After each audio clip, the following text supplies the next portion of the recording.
whenever they're unidentified. So at the facility, once the individuals are circumstances. I'll move 371 into evidence. No objection. It is received, and I'll ask the witness to slide the microphone a lot closer because the blowers have turned on and they create a good deal of noise in the Is this courtroom. better? Okay. Thank you. Doctor, do you hold any postgraduate degrees? I do. Could you please talk about those? Sure. So I have a master's in forensic anthropology at Texas State University. At that university, they do have one of the largest decomposition research facilities in the country, or what we usually call a body farm. I also hold a PhD, again, in forensic anthropology from the University of Tennessee in Knoxville. This is the university where you could consider the pioneer of forensic anthropology, again, with another body farm in place. Sure. As part of your work and your postgraduate degrees, I imagine there's a good deal of academic study in the classroom, but also a good deal of practical study in the field? It is correct, and, yes. And you use the phrase body farms. Could you tell us, essentially in your profession as an anthropologist, how does one learn to do the work practically that they have to do in their career? Sure. So pretty much, we focus on three things. One is the search and recovery of human remains. So that's where the body farm comes into place, right? So that you can learn how to search for, recover the remains. And then once the remains are located, pretty much that's where the second thing comes in, which is the analysis, right? So one of the main things that we are focused on doing is trying to identify human remains, right, whenever they're unidentified. So at the facility, once the individuals are pretty much done with decomposition, the skeleton itself is a valuable part of the research, right, in order for us to create new methods for identification, right?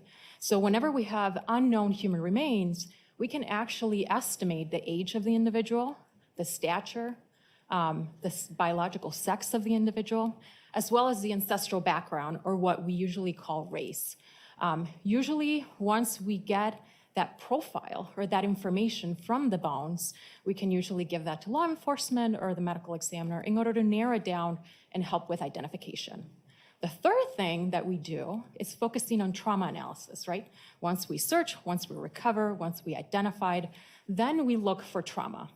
Our main goal is to A, identify the type of trauma that it is. Second, to locate, where is the trauma located in the body? And third, mostly trying to figure it out how that trauma had something to do with the cause and the manner of death.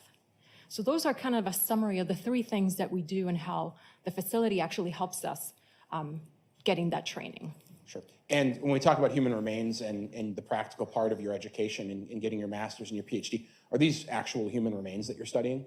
Yes. So both skeletal collections and both research facilities, they're donated remains. So individuals, once they're alive, they decided to donate their bodies to science, or usually the next of kin can actually donate their bodies to science as well. After receiving your PhD in biological anthropology, could you just talk through what your career progression has been, where you've worked and what you've done? Sure. So once I was almost done with my PhD, I actually started a position at the Waukesha County Medical Examiner's Office. I was in a dual position as their forensic anthropologist, as well as their deputy medical examiner. So there I spent about a little bit over 5 years.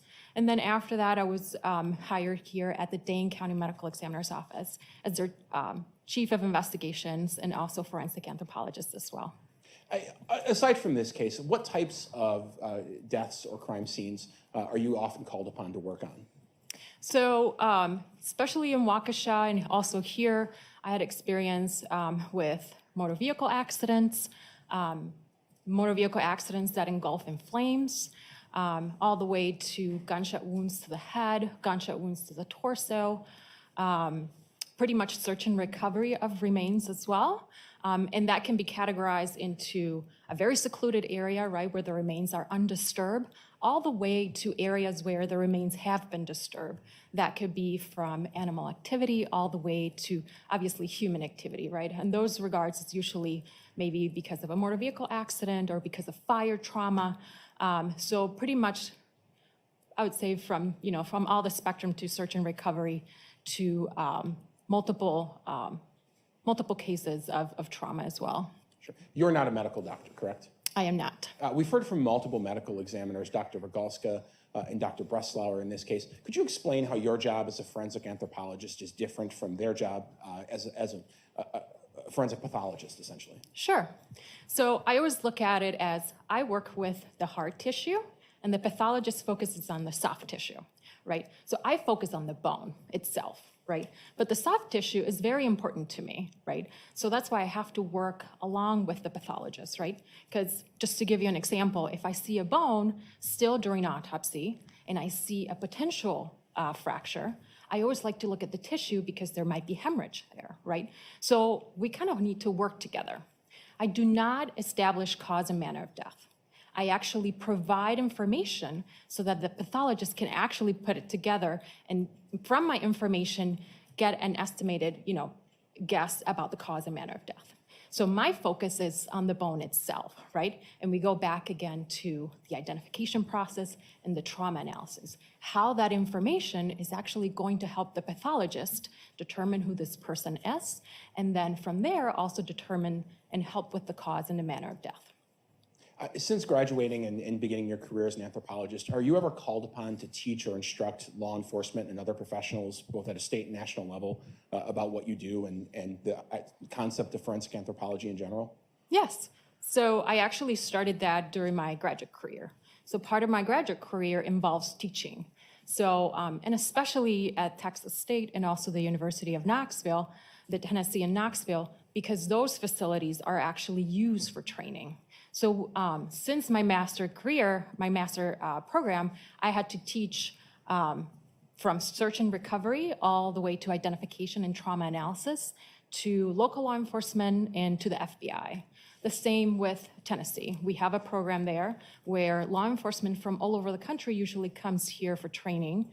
The same with the FBI as well. And also here in Wisconsin, I've been able to teach and train some of the local law enforcement in regards to search and recovery, as well as the identification process when we have unknown human remains. Doctor, were you asked to become involved into the investigation of the homicides of Bart and Krista Halderson, and as well as obviously some remains or bone fragments found at the home on Oak Springs in the town of Windsor? I was. And you performed quite a bit of work in this case, did you not? I did. You have written 4 separate reports. I did. One involving Bart Halderson. That's correct. One involving Krista. That's correct. One involving the remains found near Krista that hadn't been DNA determined to be Krista, correct? That's correct. And then lastly, one regarding items found at the home on Oak Springs. That is correct. Okay. I'm showing you what's been marked as exhibit number 569. Is this a printout of the presentation that we've developed to try to present some of your testimony here today? That is correct. And 379 is just a USB containing that presentation? That is correct. All right, I'll move 569 and 379 and move to display 379. No objection. They are received.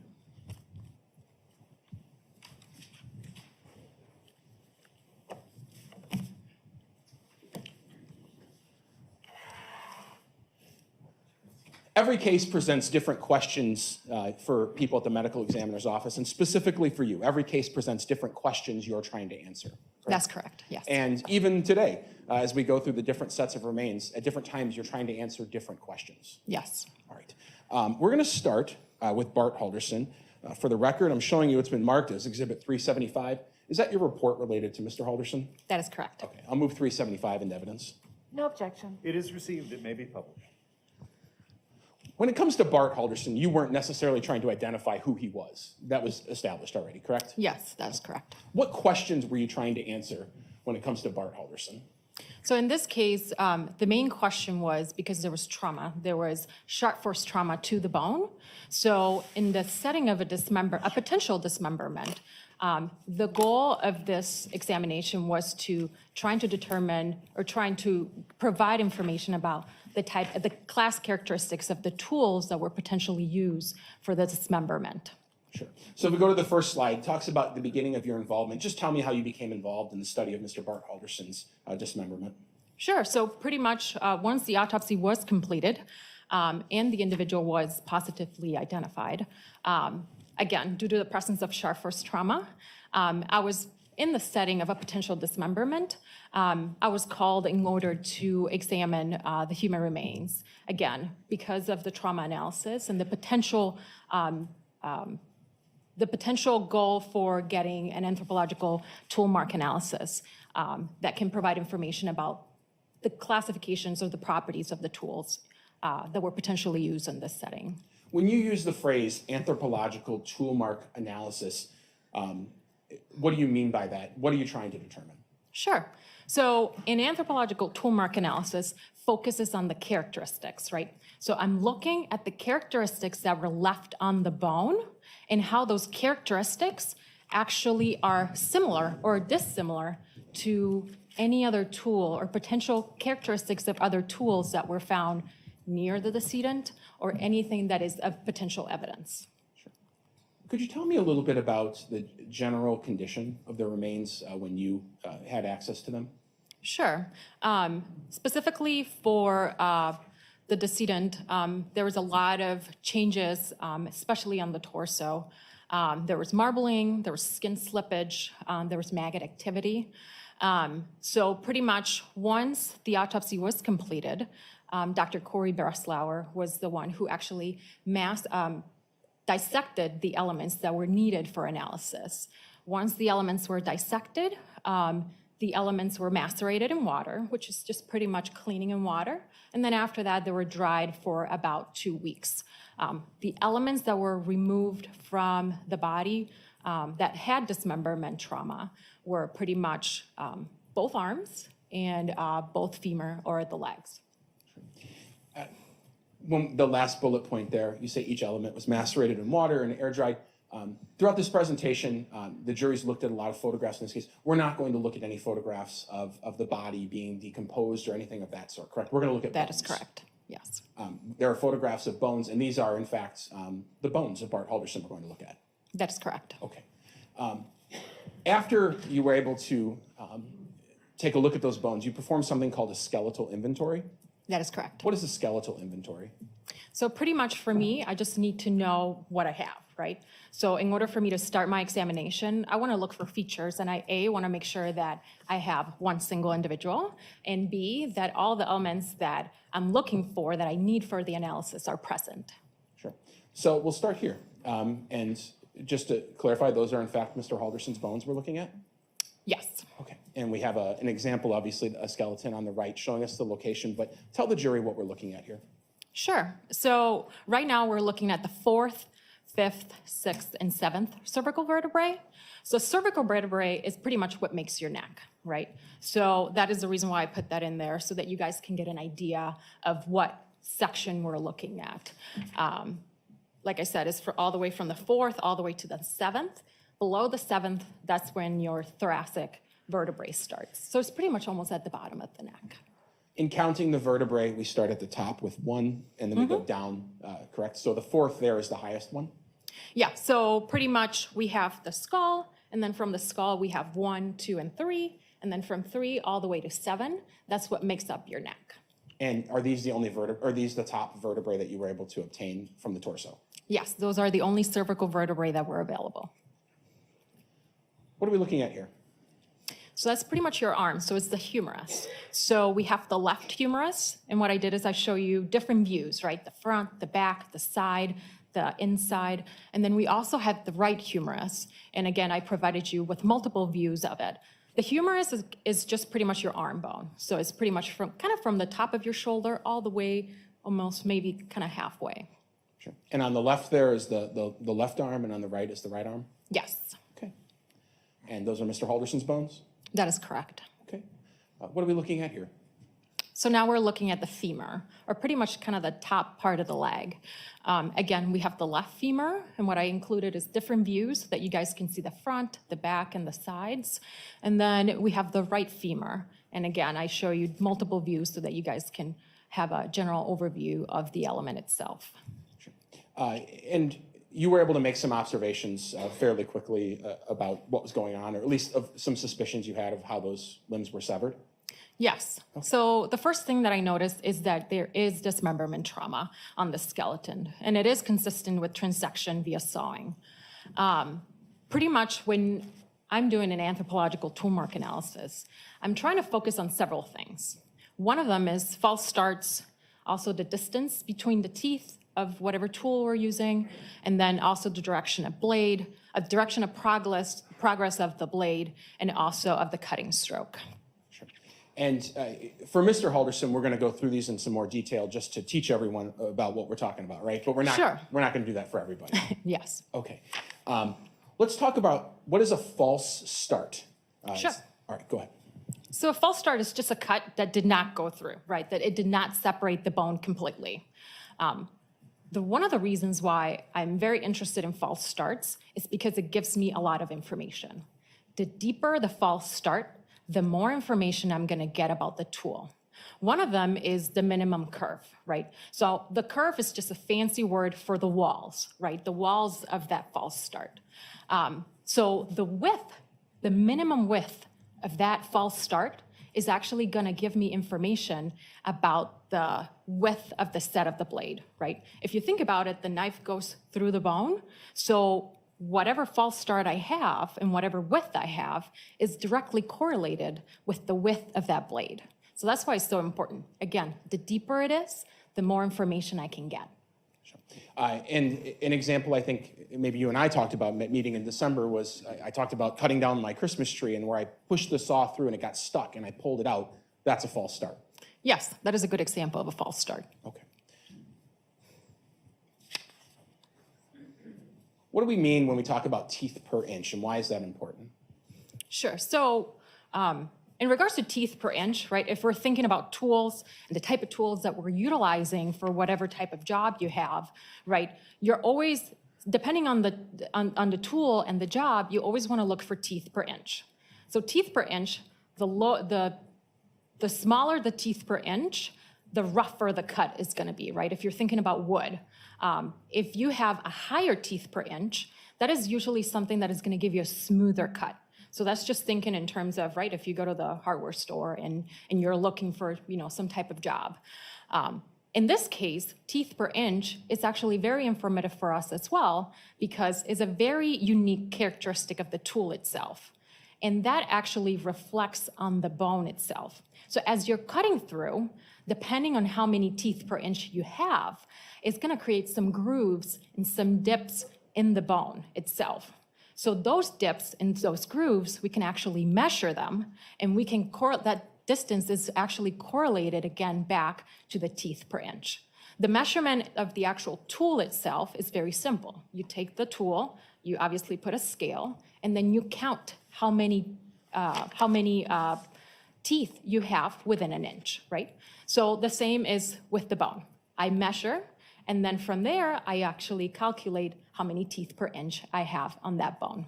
Okay. So we talked about the false starts. So we have a cut that didn't go all the way through. So from that cut, you know the width of the blade. Yes. And if you look inside the cut, you're saying you can see grooves that help you determine approximately teeth per inch. That is correct. Okay. We're going to talk a little bit today about breakaway notches and directions of blade progress. What do we mean by this, and what is this slide telling us? Sure. So whenever you're cutting, right, we have the false start. Whenever we go all the way down, right, so we successfully cut whatever we need in 2 halves, sometimes we're going to get a breakaway notch or a spur. So a breakaway notch is just simply pretty much a projection of the bone in this case, right?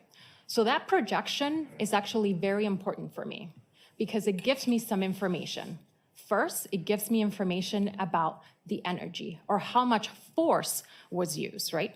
So we usually try to say the smaller the breakaway notch or the smaller the breakaway spurs, the less energy.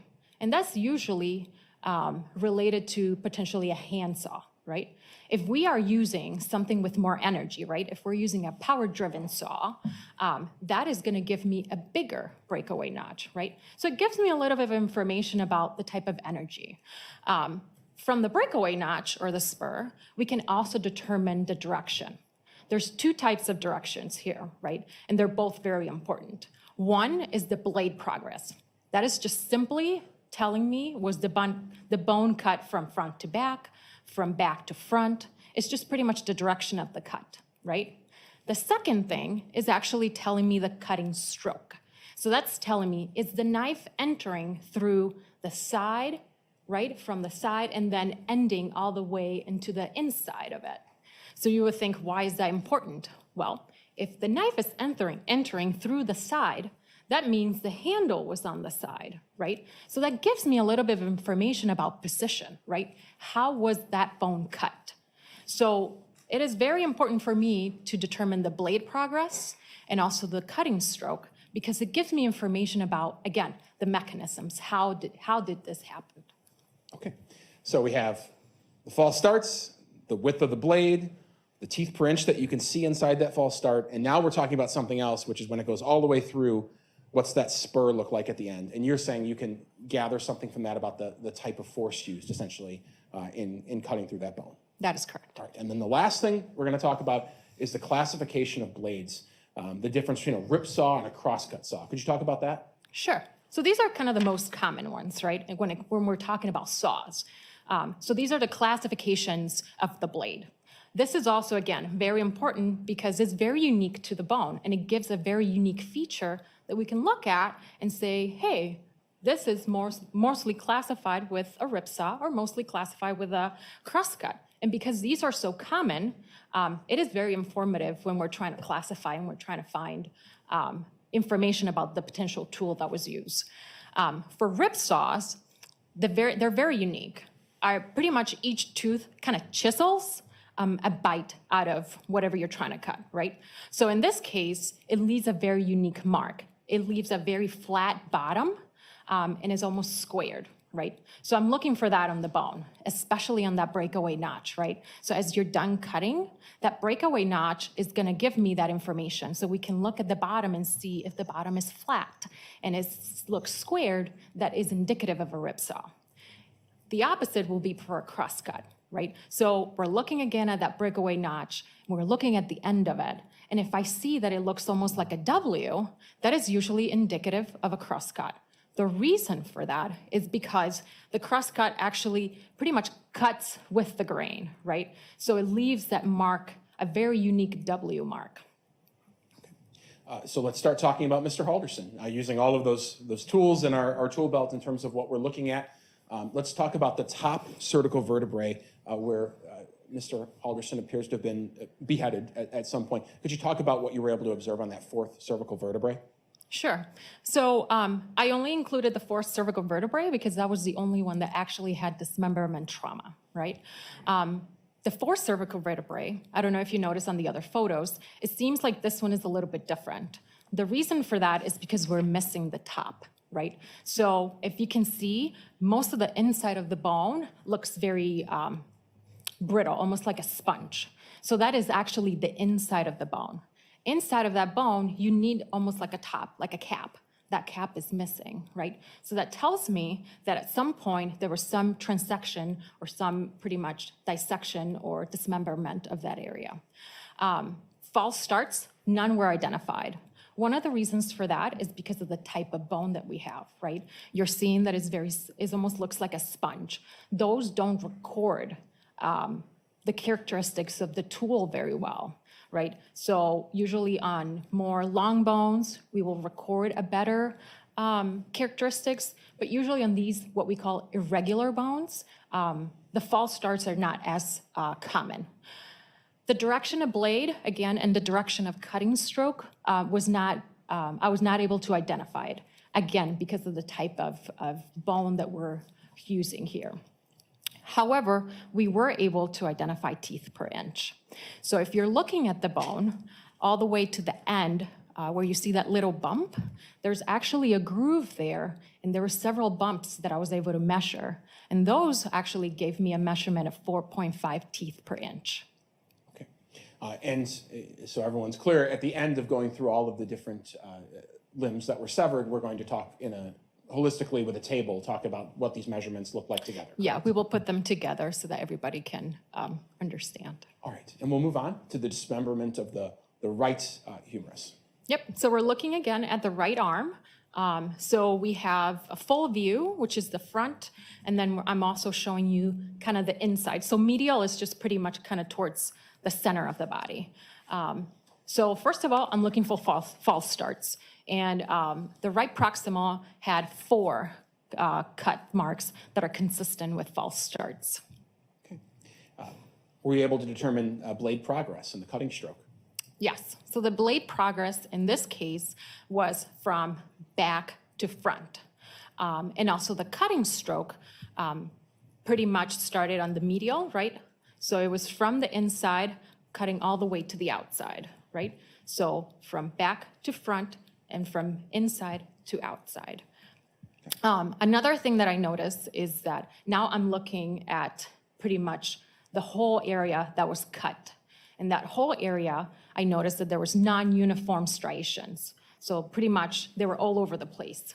And indicating that there was a reciprocating action, right? So if you're cutting back and forth, and it's also with a straight blade. The reason why it's a straight blade is because those striations were straight, right? They were not circular. Sure. And perhaps here we're getting a pretty good look at what you meant by the spur at the bottom.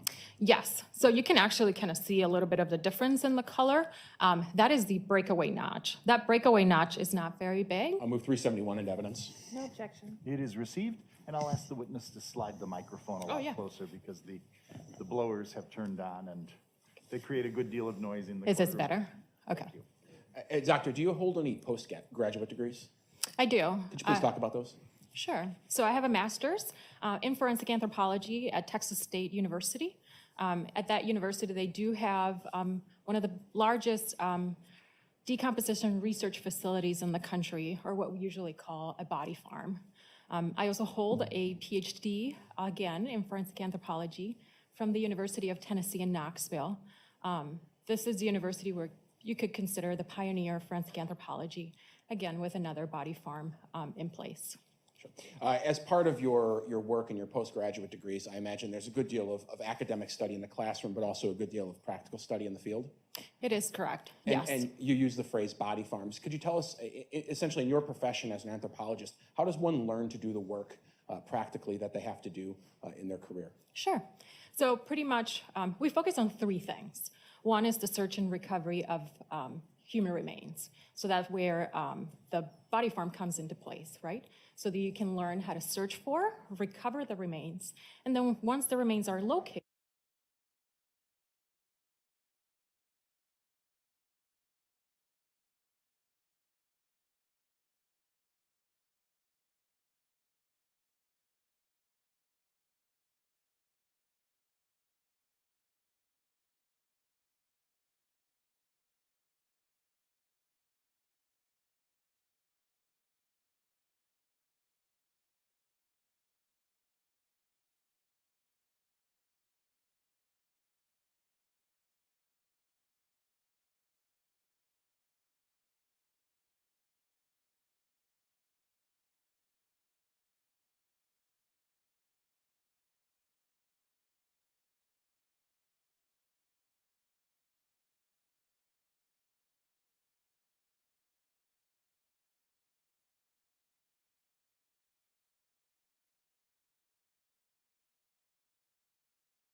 Is that your report related to Mr. Halderson? that is correct. Okay, I'll move 375 into evidence.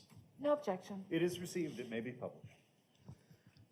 When it comes to Bart Halderson, you weren't necessarily trying to identify who he was. That was established already, correct? Yes, that is correct. What questions were you trying to answer when it comes to Bart Halderson? So in this case, the main question was because there was trauma. There was sharp force trauma to the bone. So in the setting of a potential dismemberment, the goal of this examination was to trying to determine or trying to provide information about the class characteristics of the tools that were potentially used for the dismemberment. Sure. So if we go to the first slide, it talks about the beginning of your involvement. Just tell me how you became involved in the study of Mr. Bart Halderson's dismemberment.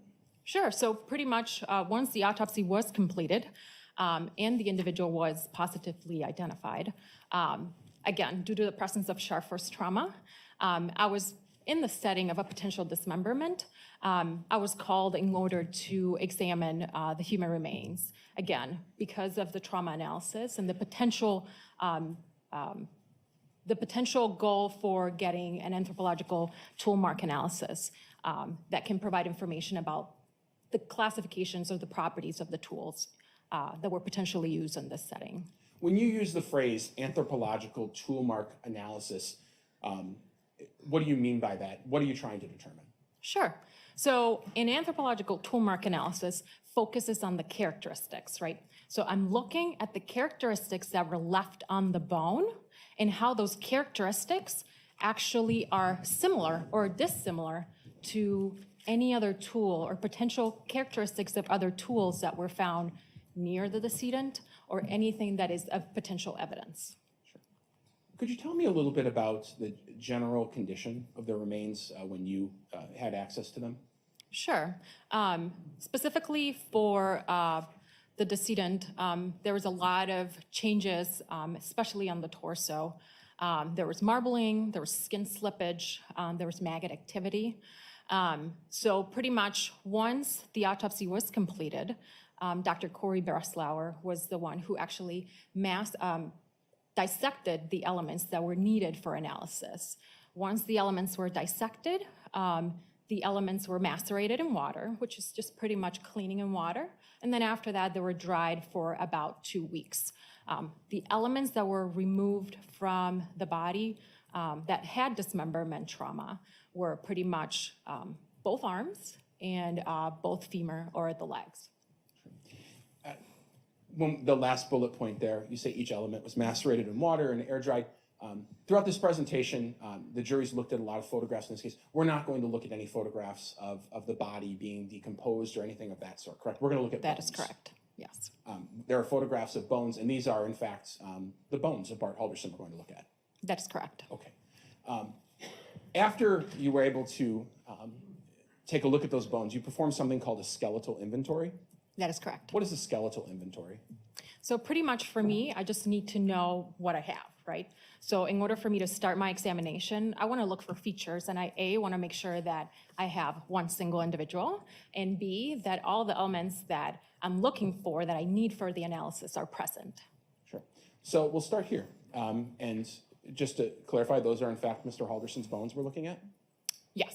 Okay. And we have an example, obviously, a skeleton on the right showing us the location, but tell the jury what we're looking at here. Sure. So right now we're looking at the 4th, 5th, 6th, and 7th cervical vertebrae. So cervical vertebrae is pretty much what makes your neck, right? So that is the reason why I put that in there, so that you guys can get an idea of what section we're looking at. Like I said, it's all the way from the 4th all the way to the 7th. Below the 7th, that's when your thoracic vertebrae starts. So it's pretty much almost at the bottom of the neck. In counting the vertebrae, we start at the top with 1, and then we go down, correct? So the 4th there is the highest one? Yeah, so pretty much we have the skull, and then from the skull we have 1, 2, and 3, and then from 3 all the way to 7, that's what makes up your neck. And are these the only are these the top vertebrae that you were able to obtain from the torso? Yes, those are the only cervical vertebrae that were available. What are we looking at here? So that's pretty much your arm. So it's the humerus. So we have the left humerus, and what I did is I show you different views, right? The front, the back, the side, the inside, and then we also have the right humerus. And again, I provided you with multiple views of it. The humerus is just pretty much your arm bone. So it's pretty much from the top of your shoulder all the way, almost maybe kind of halfway. Sure. And on the left there is the left arm, and on the right is the right arm? Yes. Okay. And those are Mr. Halderson's bones? That is correct. Okay. What are we looking at here? So now we're looking at the femur, or pretty much kind of the top part of the leg. Again, we have the left femur, and what I included is different views so that you guys can see the front, the back, and the sides. And then we have the right femur. And again, I show you multiple views so that you guys can have a general overview of the element itself. Sure. And you were able to make some observations fairly quickly about what was going on, or at least of some suspicions you had of how those limbs were severed? Yes. So the first thing that I noticed is that there is dismemberment trauma on the skeleton, and it is consistent with transection via sawing.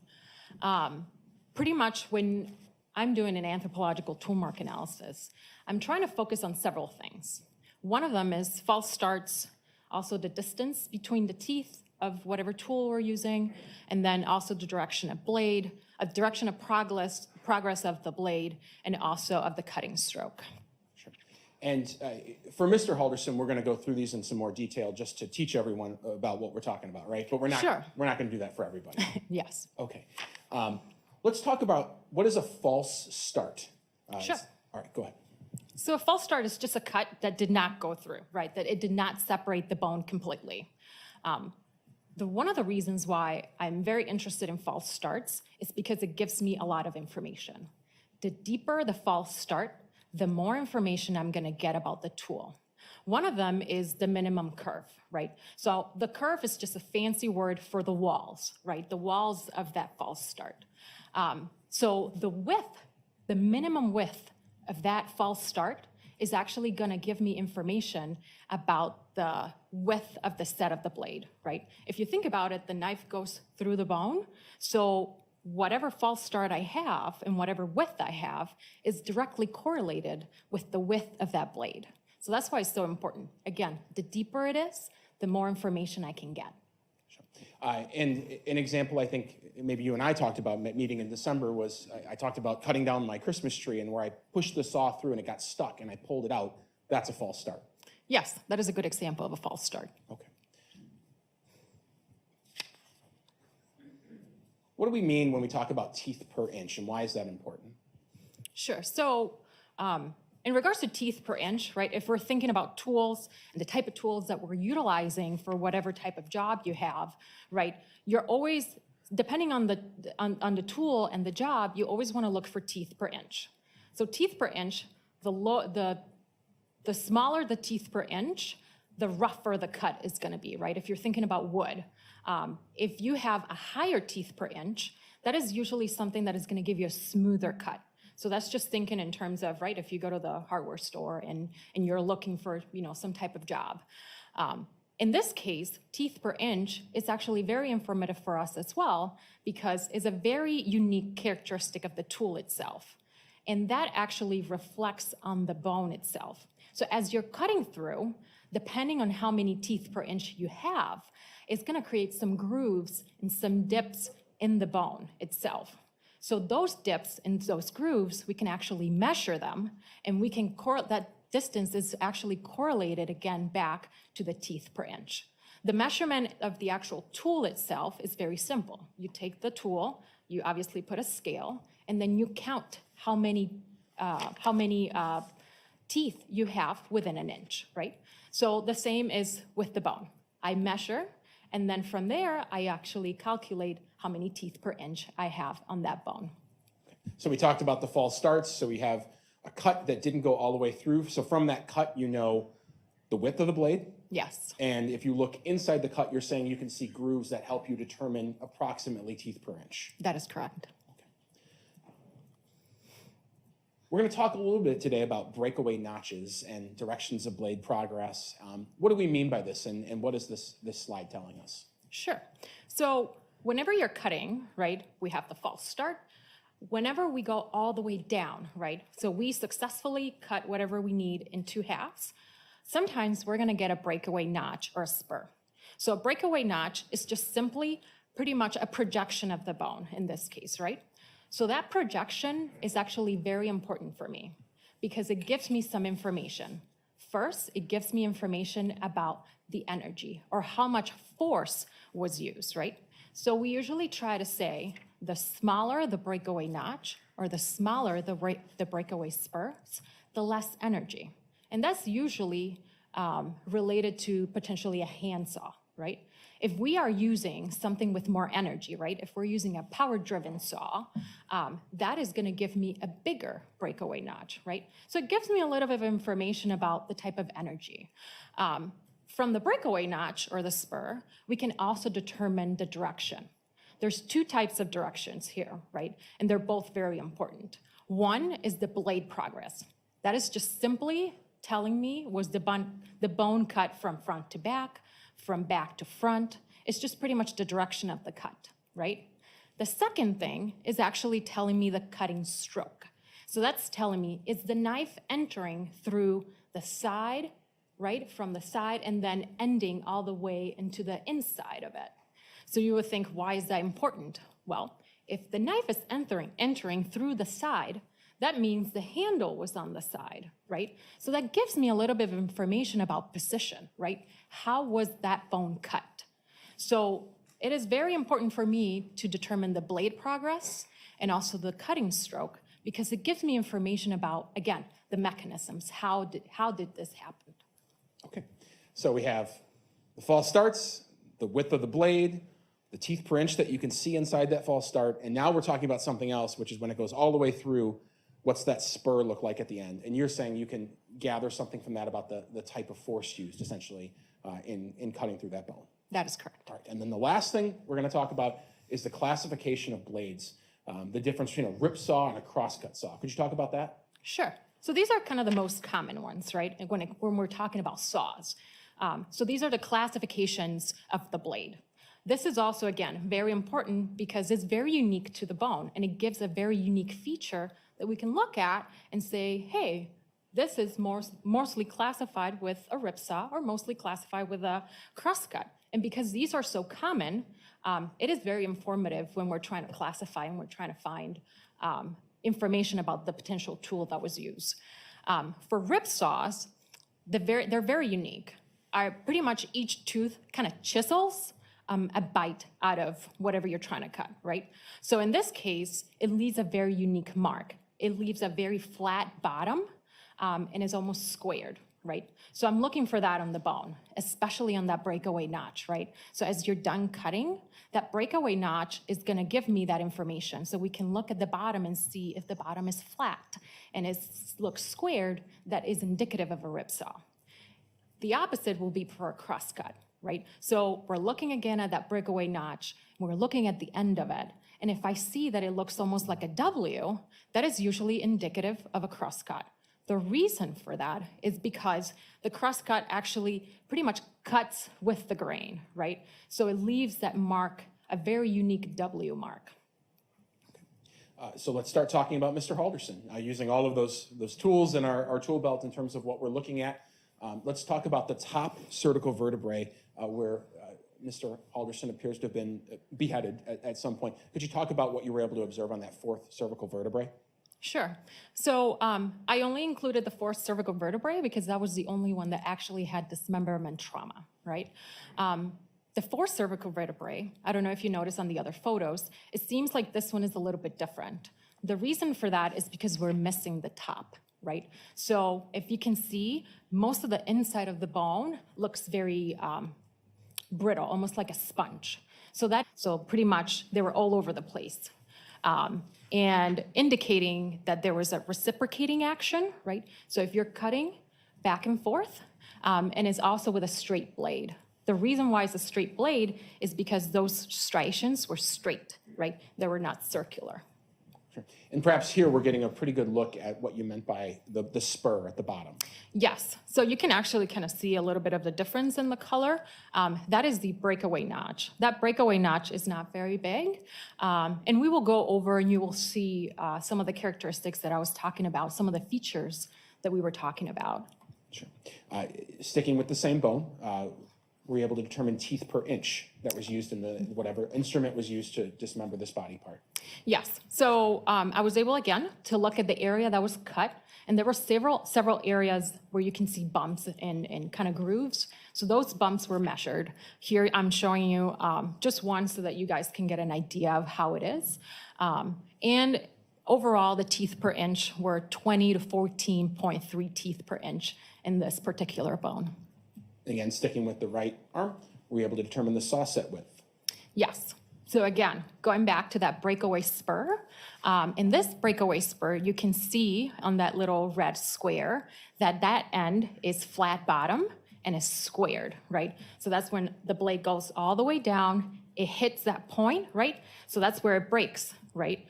So that area over there is flat bottom and is square, which is indicative of a rip saw. Let's talk about the left arm, or the left humerus. Talk to me about the false starts that you were able to identify. Sure. So on this one, we do have a little bit more false starts. So we have about 11 cut marks that are consistent with a false start. Were you able to determine blade progress in the cutting strokes direction? Sure. So on this one, pretty much the cut was made from back to front. And the cutting stroke was pretty much from the lateral, so from the outside, all the way to the inside. So the cutting motion was from side to inside. And were you able to determine teeth per inch? Yes. So this is an image. So some of the measurements, most of the measurements are taken under a microscope, right? Because you do want to look at those, small areas that you cannot potentially see with the naked eye. So this is an image from a stereo microscope, and we're looking again at that bone. The area that is in the square, in that red square, is pretty much for you guys to see the divots and the dips, right? So we actually measured the distances between those, and those actually gave us about 20 to 16.7 teeth per inch. Again, you're looking at non-uniform striations, right? So those striations are non-uniform. They're pretty much kind of all over, which is indicative that is a very inconsistent, right? That is a reciprocating motion with a straight blade, because those are actually straight, right? Let's start talking about the legs. Let's start with the right leg, the right femur. So in the right femur, I actually saw 2 cut marks, which are consistent with false starts. Sure. And just to point out, the jury is able to actually see them. Those are those red lines on that left picture, correct? Yeah, so if you follow the arrows, you will see just below the arrows, you will see the first one, and then just below that one, you will see the second one. And so those represent times that the saw hit the bone, cut, but didn't go all the way through, and then it was attempted again. That is correct. Again, same questions. Let's talk about when we deal with the right leg, the direction of blade progress and the cutting stroke. Sure. So here, first of all, I try to identify the breakaway. So is it a notch or is it a spur? So in this case, we have a notch. If you can see it on that red square that I have in the presentation. And that is, again, what is going to help me determine, okay, was the blade progress from front to back in this case? And then the direction of cutting stroke was a little bit more different here. The cut was a little bit more clean. So I was not able to really determine where, how the cutting stroke was. In order for me to determine that, I usually look at kind of some chips of bone on the side, some different features. And in this case, I did not see any of those features in the bone. Okay. Were you able to determine teeth per inch? I was. Again, we have an image from the microscope, and then pretty much an image from a photo of the actual bone, so that you guys can see where I'm coming from with this microscopic image. And you can see on the arrows that those are all the grooves and dips that were used to determine teeth per inch. As you can see on this one, we have a lot, right? So we have about 25 to 14 teeth per inch that were calculated from all of those. And then you can also see on this one the striations, right? So the striations kind of go all over the place, right? Most of them are straight, and then they exhibit, again, that reciprocating motion with a series of striations in different anatomical planes. That is important for me because it's telling me that it's an inconsistent cut, right? That is pretty much cutting in multiple anatomical planes, right? I'm cutting from the front, and then I go back, I go sideways. So it is an inconsistent cut. And of course, you looked into how wide the saw set was here. Yes. So again, we look at the breakaway spur and the notch. And in this case, again, I'm looking at the shape. And in this case, we do have a curved floor, and you can see over there on the L, the red one, that is flat bottom, that is squared, which is consistent with a rip saw. And also, we were able to measure, which is 0.07, which is indicating an approximation of the blade, of the width of the blade. Got it. Okay, let's talk about the left leg. I think that's the final one for Mr. Halderson. The left femur here. Were you able to observe any false starts? I was. In this case, we were able to see one cut mark, which is consistent with a false start. And again, if you can see at the arrows, it's just pretty much below that arrow. And here is a microscopic view of that false start. Yes, this false start was actually very informative. Remember when I mentioned the deeper the false start, the better? So this one was quite deep. So I was able to measure, and then it gave me a lot of information. It gave me information about pretty much the width of the blade, which was 0.04, and also told me that there was a little bit of information about there was a wavy set blade. That is usually related to fine-tooth hacksaw blades. A wavy set is just pretty much when the blade goes from one side, the tooth go from one side, it go to the other side, and then there's kind of in between, right? So there's a little bit of irregularities there, and that is going to be seen on the actual false start itself. Yep. Okay. Blade progress and cutting stroke here? Here, again, we have a little bit of an entrance shaving. So it's giving me the blade progress. So this bone was actually cut from back to front. And the cutting stroke is telling me that the blade entered through the back of the bone and it went through the front. So it started on the back and then it goes all the way to the front. So anatomically, if a person's standing up, literally from their back forward. Yes, pretty much. Okay. Let's talk about teeth per inch and the inconsistent cut that you observed. So again, I wanted to show you pretty much where those teeth per inch were measured from. So you can see again those little dips and grooves. Here we have 16.7 to 12.5 teeth per inch. And then I'm giving you a microscopic view of the bone itself. And on this one, you can really see the inconsistency, right? Those striations are straight, right? So it's telling me that it's a straight blade. However, the striations go in multiple anatomical planes. So it's telling me the inconsistency of the cut, right? So we go down, then we go up, then we go to the medial aspect. And the same pattern is seen across the entire wall. Sure. And perhaps this slide's a good time to ask this question, but why are the teeth per inch expressed in a range? So this is an estimation, right? So every time we do an anthropological analysis, I always tell this is not a determination. This is an estimate, right? So I'm looking at depending on how many areas I can measure, right? So you want to give a range. Also, you want to take into account, there's a lot of outliers, right? So you'd have to take into account the type of tool that was used. Was the tool new? Was the tool had a wear and tear? There's a lot of variables and a lot of features that I cannot account for, right? Also the individual itself, the position of the body in terms to the individual. So those are the reasons why we always give an estimate. And within that estimate, we give a range. When it comes to Mr. Halderson, and we're going to go to some more summary slides in a second, but when it comes to the dismemberment of his head, his arms, and his legs, were any of those dismemberments in your view performed with power saws? No, I would say at this point, the examination and the analysis really goes towards a handsaw. Again, we're looking at very inconsistent cuts. We're also looking at the striations, right? Those striations are telling me that there is pretty much a straight blade, right? It's not a circular blade.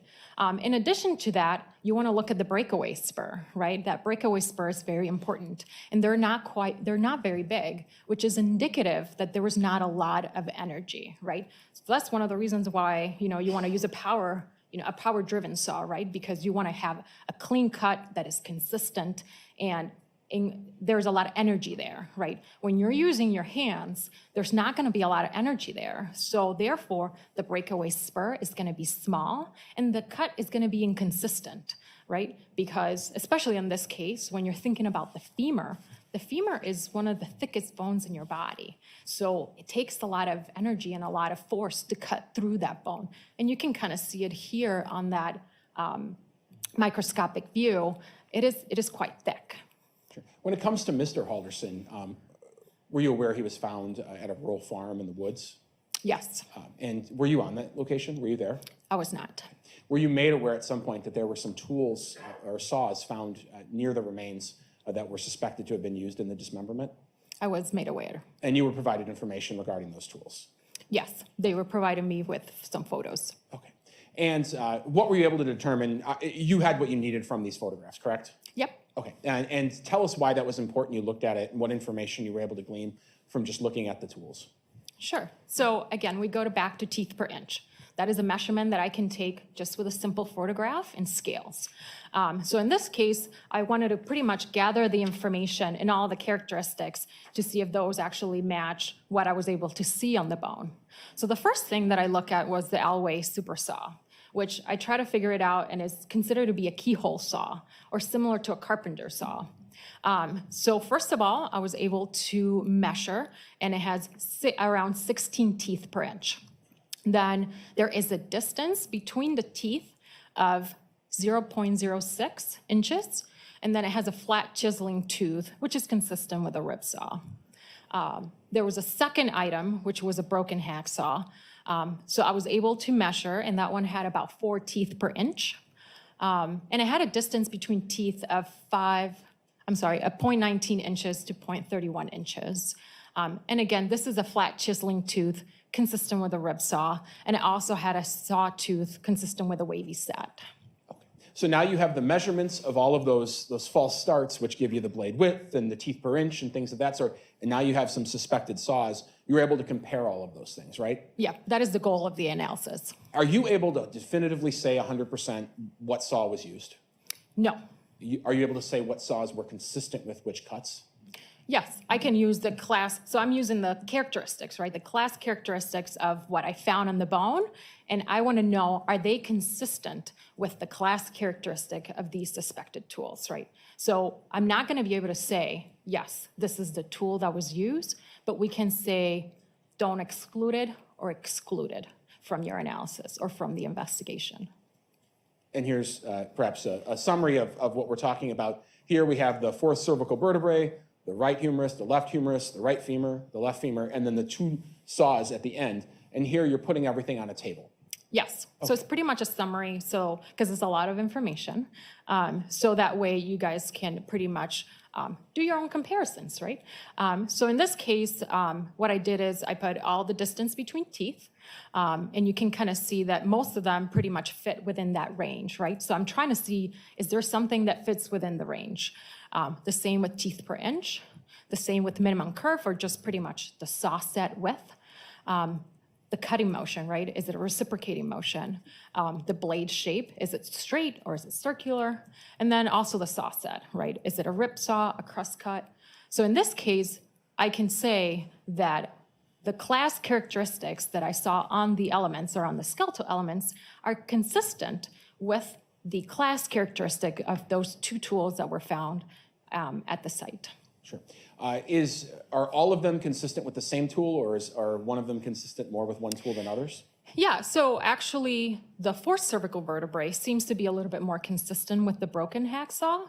And then the other elements, the right humerus, the left humerus, the right femur, and the left femur are more consistent with the keyhole or the Alway super saw. Sure. So if we go back a slide, you're saying the vertebrae, or the fourth cervical vertebrae, where the head was removed, consistent with that image on the right of the broken hacksaw blade, and the limbs consistent with the Alway saw on the left. That is correct. Okay. We'll conclude with Mr. Halderson, and we'll move on to what's labeled Joe or Doe, or a Jane Doe, ultimately. We heard the medical examiners testify about these different body parts that were found of Krista Halderson, or what they identified as Krista Halderson. You identified part of them as Krista Halderson and part of them as Doe. Can you tell me why? So obviously at the time, they were found in kind of the same area, but they were found apart, right? So I cannot pretty much say that they're both the same, even though potentially, right, based on the case circumstances, once you're trying to put everything together, I could potentially say that they belong to the same individual. Scientifically, I cannot do that, right? So I pretty much have to rely on DNA or an anthropological analysis in order to say that they both belong to the same individual. Sure. And so when it comes to, and we'll combine up for the purposes of this question, Jane Doe and Krista Halderson, not only were you trying to answer the same question as you did with Mr. Halderson, which was what tools were used or how did this happen, but you were also trying to figure out, is this the same person? That is correct. So 2 questions there. I'm showing you what's been marked as exhibit number 376. Is this your report regarding Doe? That is correct. Okay. I'll move 376. No objection. It is received. Talk to me a little bit about how you became involved and the summary of the early stages of this investigation. Sure. So pretty much, again, there were several human remains that were found in the area on July 14.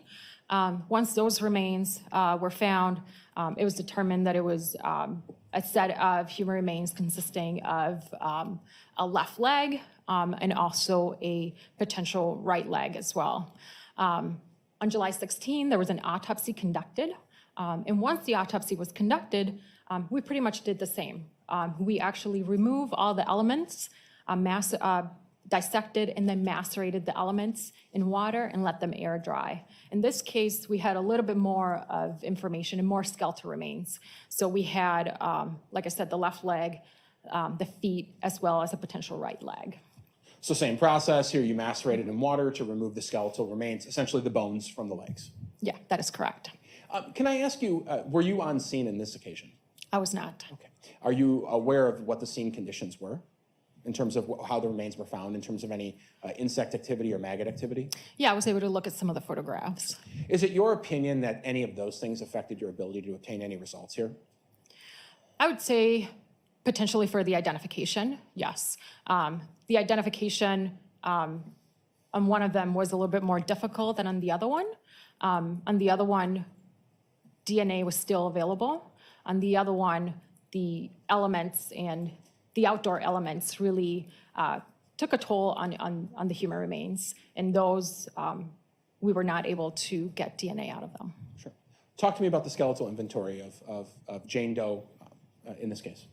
So in this case, we have what you can call maybe a full-on right leg, right? So we have the right femur, we have the tibia and fibula, which composes of kind of your lower leg, and then we have the left foot and the right foot.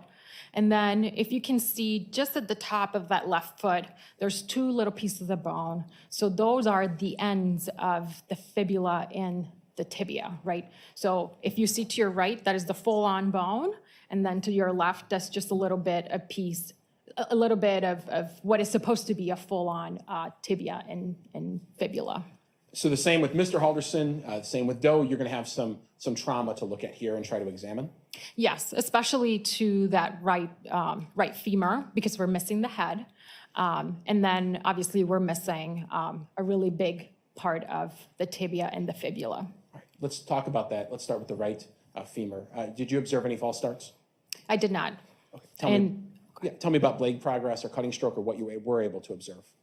So in terms of the blade progress, I was able to determine that this was cut from back to front. And then the cutting stroke actually started from the medial side, from the inside all the way to the outside, right? So it was cut from back to front, and then the cut actually started from the inside all the way to the outside. Talk to me about, were you able to observe on that bone teeth per inch and the blade set width? Yes. So in this case, we were able to determine that it was about 20 to 12.5 teeth per inch. Again, it was an inconsistent cut. We're looking at very inconsistent striations, right? They're straight, which is suggestive of a straight blade. And again, is in very different anatomical planes. The reason why I included a photograph of, again, the microscopic view is so that you guys can see really those striations and how different they are, right? So the more inconsistent it is, the more inconsistent the striations, the more inconsistent the cut. In terms of blade set, I was able to determine that it was about 0.05 inches of a width. Actually, on this one, I was able to determine as well that the kerf floor is flat bottom and is square, again, indicative of a rib saw. Talk about the left tibia, if you could. Yeah, so this is the end of the tibia. This is what makes your ankle. So here you can see that there is at least 5 cut marks, which are consistent with false starts. And this one is a little bit difficult to see it because the bone kind of turns. So the cuts are actually going all the way from the front of that image all the way to the side. were you able to make with the tibia that makes up the ankle, were you able to make any conclusions as to the blade progress or the cutting stroke? Yes. So in this case, we were able to look at the blade progress. The blade progress, again, was cut from front to back. And then the cutting stroke, how that knife entered through, was actually entering through the lateral. So pretty much the outside, and it goes all the way to the inside. So the cutting motion was from the outside to the inside. Again, non-uniform striations all over, which are indicative of reciprocating motion, and again, an inconsistent cut. Speaking with, again, same bone, we're talking about that ankle. Were you able to determine teeth per inch and the blade set width? Yes, so you can see pretty much on these red squares, again, those dips and those grooves, we were able to determine about 25 teeth per inch. And then the blade set, again, we were able to give an estimate about the width and say that is a rip saw based on the curved floor, again, which was flat and squared. Let's talk about the left fibula. The left fibula, again, so the left fibula goes next to that other bone that you just saw. So that, again, makes up for your ankle. So we have about a blade, we have a false start. This false start was actually quite deep. So again, it gives me a lot of information about the blade set. So I was able to measure and it gave me 0.04 inches for a blade set. Again, it's suggestive of a raker set, which is, again, fine tooth.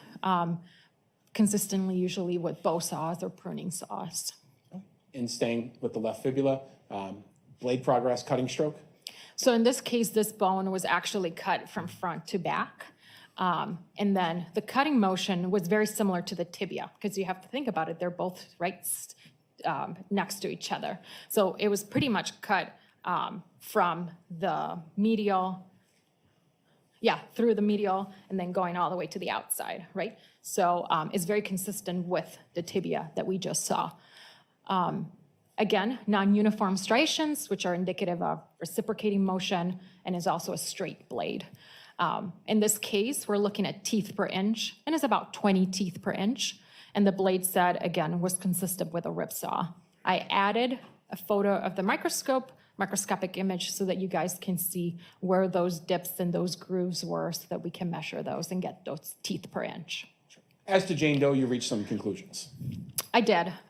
Pretty much in this case, according to the blade set, we can categorize these characteristics into a hacksaw, a potential rip saw, or also a keyhole saw. There was a kerf width a little bit higher, which was about 0.07 to 0.08, which is indicative of a crosscut or a carpenter saw. Pretty much all skeletal elements show me that there was a flat bottom, right, at that breakaway spur, and that it was squared, which is indicative of a rip saw tooth. And finally, pretty much in terms of teeth per inch, all of them were between 25 all the way to 12. The striations were all straight, which indicative of a straight blade. They were non-uniform and in different anatomical planes. Again, this is consistent with a handsaw, right, versus that power-driven saw. Regarding all the cuts that you saw, the dismemberment cuts with Jane Doe, are they consistent with the blades that we've previously looked at least in characteristics, the keyhole saw and the broken hacksaw blade? Yeah, so all of the characteristics of this particular individual were consistent, again, with the characteristics of those two tools that were found at the scene. Understood. Now, you indicated that there were some human remains found nearby that were by DNA positively identified to Krista Halderson. You had to write a separate report for that set of remains, correct? That is correct. All right, I'm showing you it's been marked as exhibit number 377. Is that, in fact, that report? That is correct. I'll move that 377 report into evidence. No objection. It is received. And again, same questions. Here, we're going to talk about, is Krista Halderson also Jane Doe, but also the same thing of how were these cuts made, right? That's correct. All right. Talk to me, same general observations about how you became involved in this investigation with Krista? Yeah, so pretty much on July 14, again, there was 2 sets of human remains that were found. And then in this case, pretty much the reason why we had to assign 2 different case numbers, right? Scientifically, I cannot say that they're both the same. So based on not just DNA, but also the anthropological analysis, we try to narrow it down to see if, in fact, these remains do belong to Krista. Same process of essentially before, but you attended, or there was an autopsy performed, and then the remains were transferred to you for your work at some point. That is correct. In this case, in addition to the sharp force trauma, right, and the type of analysis that we're trying to do, we're also trying to identify the individual and try to see if what I do is a morphological analysis. So I look at the shape and I look at the size, and I also look at the measurement. So I measure the bone, and I try to pretty much analyze and see if they actually are similar to each other. Same process, macerated in water, the skeletal remains were air dried, and then you performed some analysis. That is correct. All right, let's talk about the skeletal inventory of Krista Halderson. So in this case, the skeletal inventory consisted of just the shaft of the femur, right? So if you have your leg, I'm missing pretty much the top part of it. The distal end, which is the part that makes up your knee, was still there, but it was actually separated. We have a patella, which is your kneecap, and that one belongs to the left side. We also have a left fibula and a left proximal shaft of the tibia. Again, that's your lower leg, but we're missing those two ends of it. All right, so let's perform the same work as we have. Let's start with the left femur. Were you able to observe false starts there? We did. So we're looking at the top part of the femur, right? So we had pretty much the shaft. So this is just the top, and we're looking at one superficial start, false start. Okay. Able to determine blade progress and cutting stroke? Yes, in this case, we can say that the bone was cut from front to back, and that the cutting stroke was actually from the front all the way to the back. So pretty much the blade was entering through the front and cutting all the way to the back. Were you able to determine teeth per inch? Yes, so in this case, we were able to determine about 9.1 teeth per inch and 6.7 to 5.9 teeth per inch. Again, the striations on the breakaway spur actually gave me indications that this was a reciprocating motion. And then the floor itself gave me information about the width of the blade. Sure. And there, are we looking at a close-up of the microscopic view of that? Yeah, so that's pretty much how I was able to calculate the teeth per inch. So I'm looking again at the top part of that bone, and I'm looking, that is a breakaway spur. And I'm actually looking under the microscope at that breakaway spur. And then, Sorry, the next no, you're image. fine. And then the second one is the actual floor, right? So remember that once it cuts, that floor in between that breakaway spur or notch and the actual cut, that area in between is very important. That's what we call the floor. And on that one, I was able to determine that it was, again, flat bottom and it was squared, which is suggestive of a rib saw. And then we were able to measure it in order to get a little bit of information about the blade set. Let's talk about Krista Halderson's left femur. Yeah, so in this case, if you remember, these were two separated items on the skeletal inventory. So what I did is I put them back together. And you can kind of see on those arrows, all of those are false starts. We had a total of 10 false starts, and some of them were quite deep. Sure. This is more false starts than we've seen in some of the previous images of Bart and Jane Doe, correct? That is correct. False starts are attempts. So one explanation, it could be someone is getting fatigued. That's possible? Yeah, it could be an explanation. Sure.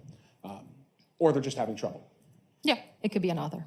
Okay. Talk to me about those false starts and what we're looking at there. So what I did is I actually looked at under a microscope because I saw they were quite deep. So again, it gives me a lot of information. So in this case, I was able to get a little bit of information about the blade, the width of the blade, and I was also able to determine that it was a curved set blade. Again, that's because of the shape of the actual false start alone. Raker sets are usually considered to be just fine tooth bow saws or pruning saws or sometimes keyhole saws, depending on the brand. Talk to me about blade progress and the cutting stroke. So in this case, you're looking at kind of the medial view of that bone. So remember, I put it back together, and we are able, so we're looking kind of the inside, almost by your knee. And you can see the red arrow is the one that gives you the blade progress. So the bone was actually cut from the inside all the way to the outside. So that's how the cut actually was made. the cutting stroke or the blade actually was cutting through the front. So that cutting motion was from front to back. Were you able to determine teeth per inch for this cut? So again, we look under the microscope and we had about 12 teeth per inch on average on the striations in those dips and grooves. Again, the striations were indicative of a reciprocating motion in different anatomical planes. Again, we're looking for that, we're seeing that inconsistent cut throughout. And the blade set width? Yeah, in this case, we had a really defined floor. In this case, it was very flat bottom. It was squared. You can see it over there on the L, which is indicative, again, of that rip saw. And then it was also able to give me information about the blade set. So we talked about those two questions, which is Doe and Krista the same person? And then we're going to talk about the tools. But starting with Doe and Krista, what are we looking at there? So we're comparing, so what I try to do is to compare each element, right? So I know I have two femora, right? So in this case, what I did is I put them together just to pretty much try to understand the shape and the size, right? Aside from that, I try to take measurements. In this case, I was a little bit, I was not able to take a lot of measurements because I'm missing the top part. And most of the measurements that we do take involve that top part.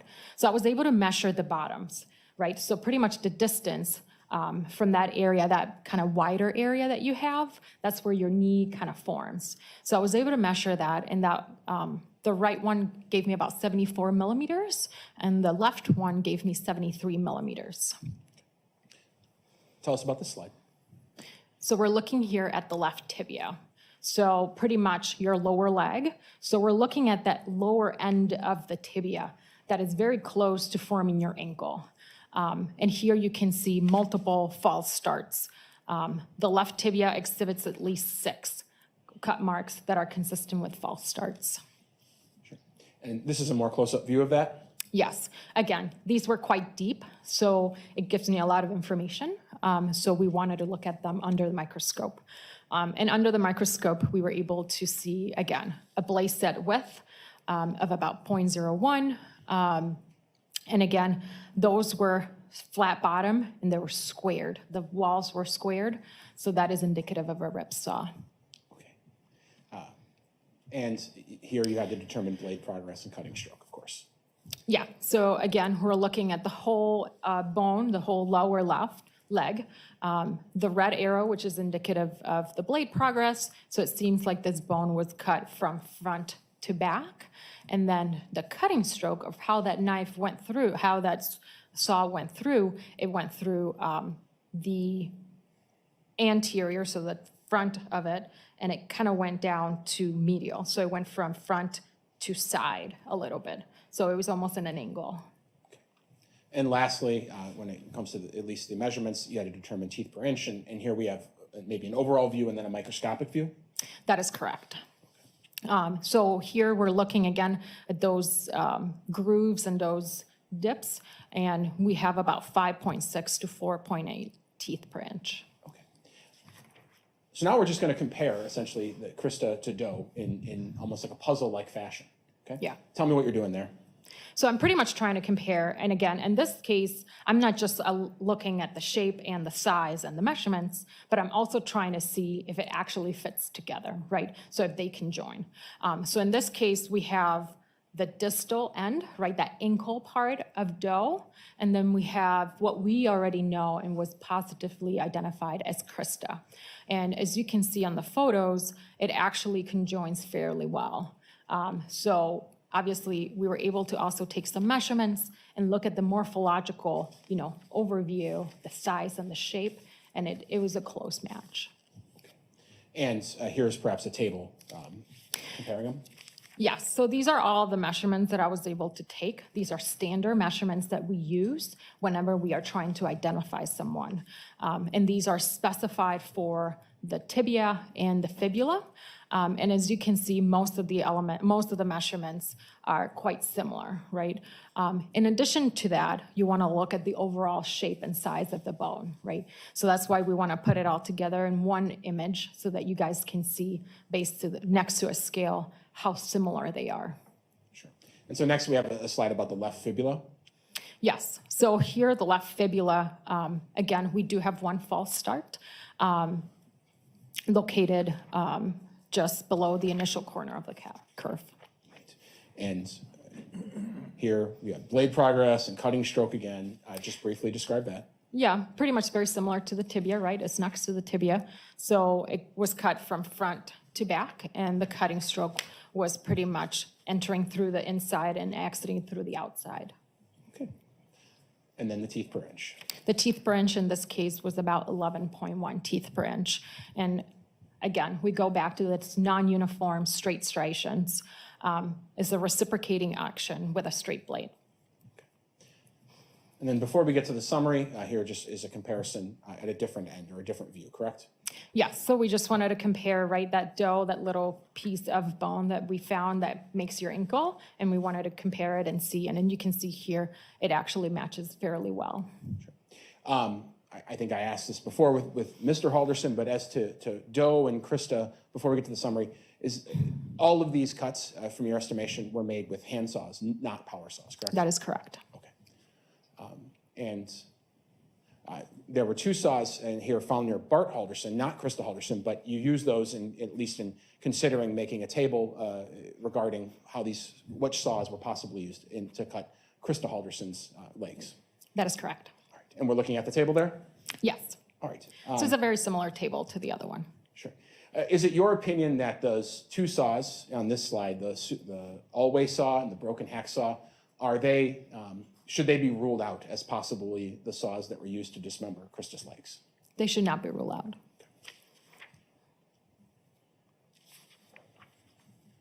Tell us about this slide. So pretty much in terms of right, trying to identify the other set of remains that we had as doe. So in this case, as I mentioned, they were able to identify one set of human remains as Krista Halderson via DNA. The other set of remains, the tissue was quite mummified, so we were not able to really obtain DNA out of that second set of remains. However, we were able to do an anthropological analysis. So we were able to measure, we were able to compare the size and the shape. And given all of that information, this association can really provide a means to identify that second set of human remains as Krista. Sure. So if we started at the beginning with those questions as to Bart, were those saws consistent with his dismemberment? Your answer was yes? Yes. Those two saws? And as to Krista and what you identified as doe as being Krista, those saws are consistent? Yeah, all the class characteristics are consistent. And then you were able to, the third question, you were able to positively identify doe essentially as being Krista. Yeah, it's pretty much giving you the information to say that, yes, the second set of remains is consistent with Krista. Sure. The next part of your work here, and the last part. Would you like any water? I'm good. Okay.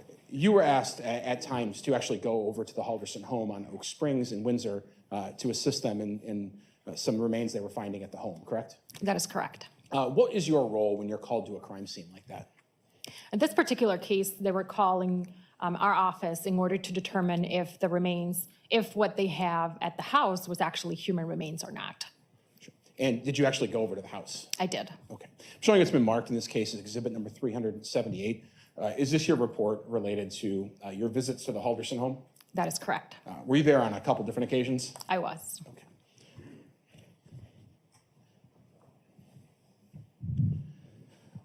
When you were at the Halderson home doing this work, were you by yourself or were you assisted by other people both in law enforcement to assist you in some of your work?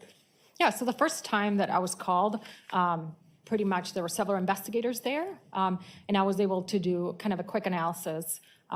They were pretty much trying to determine, right, do we have human remains here or not? Because if so, then obviously there's a different type of approach that we need to take when we're trying to, right, search and recover those remains.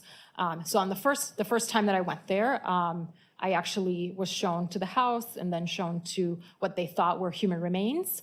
And then once we determined that there were in fact human remains, we did a second visit. And on that second visit, it was a little bit more labor intensive in order to try to pinpoint and find all the human remains. And before we start, we're going to hear about a couple different areas or things you searched in the home. But your analysis was the fireplace itself, the fireplace grate, the ash pit below the fireplace, a vacuum, and then a fire pit in the backyard. That is correct. And just to start off, there was nothing in that fire pit in the backyard, was there? No, there was none. All right, and let's start with the vacuum cleaner. You at some point examined a vacuum cleaner that was found in the Halderson home? That is correct. Okay, and is that in fact the vacuum cleaner? That is the vacuum cleaner. What happened? How did you examine it, and tell us what we're looking at here? So we pretty much dissected the vacuum. So we almost did an autopsy on the vacuum. So we remove everything from it so that we can get to the inside. So we documented every single step of the way. And what you're looking at is pretty much what we were able to recover from the inside of the vacuum, right? So there's a lot of dust. However, there were other elements there that we were able to recover. Sure. And I'm going to ask you about a couple of those. Let's just start maybe on the far right side of that tray. There's some paper-looking material. What is that? You mean the white paper that is shredded? Yeah, let's start there. Yeah. Were you able to identify that as anything other than just paper? It was just shredded paper, yeah. Okay. Above that, there's a small pile of looks to be debris. Were you able to identify that at all? Seems we were not really able to ID. It seems like it was more like seeds and kind of random things that you find outside. Okay. Yeah. And if we keep moving counterclockwise, I suppose, around, there's a pile of clear material there. Almost looks like rock salt. What is that? That was actually glass. And during this case, while you were in the Halderson home, did you have an opportunity to actually look through the fireplace yourself? I did. And is that glass consistent with glass you found in the fireplace? There was broken glass in the fireplace. Okay. Slightly to the left of that, continuing going counterclockwise, there appears to be a pile of debris. What is that? We were not 100% sure. Seems like it was almost like burn, something kind of woodish. We were not really able to identify that very well. Sure. But it was quite dark. And we'll save the bottom left corner for a second, but in the very center appears to be a pile of dirt. Is that what it is? Yeah, it was just dirt from normal vacuum. And in the bottom, there's some dog hair, pretty much. I think so, yeah. Okay. There's some white rocks, and so the judge is clear on the record. I'm pointing to the bottom left corner of this tray. What are those? That is bone. How are you able to tell it's bone? Again, by the size and the shape and the morphology, right? So bone is very unique. So when you're looking at bone, you're looking at two types of bone. One, remember that spongy look-like bone that we had in the cervical vertebrae? So that's one type of bone, and that's usually on the inside, right? You want to think about it as a sponge that has little holes, and those little holes are the ones that kind of give you the nutrients, right? That's where the blood vessels, that's kind of the reasoning for that. The outside of the bone is called compact bone. I always think about it as concrete. It looks like cement, right? So it's usually the outside of it. The reason why it's like that is because it gives you the shape, right? So the inside is very hollow so that you can get the nutrients, and the outside is the one that gives you the shape. So you do want that to be really strong and really hard. So whenever you have bone pieces, I'm always looking for that. I'm looking for that spongy bone and that really concrete or compact bone. And there were several features on those little fragments that can tell me that that was bone. In relatively to other fragments you may have found in this investigation in the Halderson home, were those somewhat small? They are very small and very fragile. So we talked about it being bone, and just so no one's confused, you cannot positively say that's human bone, correct? No, I can't. What's the difference between what you're able to identify as bone and what you can positively identify as human bone? What are you looking for? So I'm looking for, again, features, right? So the morphological features, the size and the shape. Aside from that, I'm also looking, so bone is the one that is responsible, so the bone actually attaches to the muscle, right? So those areas actually have some bumps and grooves that are very unique to the bone, right? So as an anthropologist and as an osteologist, right, somebody that knows the bones really well, I know where all those features are, right? So I know where each muscle attaches. I know the features of each bone as well, right? So facets, like those flat areas where it attaches to another bone. So me knowing the features and the characteristics of each human bone, I can actually look at another fragment and say, yes, this is human, this is not human, right? We do get training on non-human remains, right? So deer, dogs, anything else that we know potentially could be of an analysis in the future. Sure. Are you able to say whether or not, or what type of bone that is? Whether it's an animal bone or whether it is a human bone? No, I can't. All you can say it's bone. I can say that it's bone. I cannot say that it's human. Okay.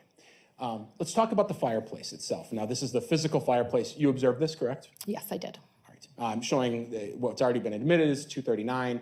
Is that the fireplace, in fact, that you observed? Yes. Showing further what's been identified and admitted into evidence is 324. There's a spot on the top of the fireplace, kind of there in the center, that was of interest to people.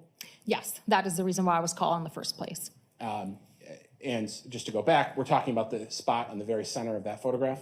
Yeah, that white spot, yes. Okay. Were you able to take that little piece off at some point? So when I arrived to the residence, that piece was actually already removed by one of the investigators. And did you take a look at it? I did. Okay. Are we looking at it there? Yeah, it's just a nicer picture of it.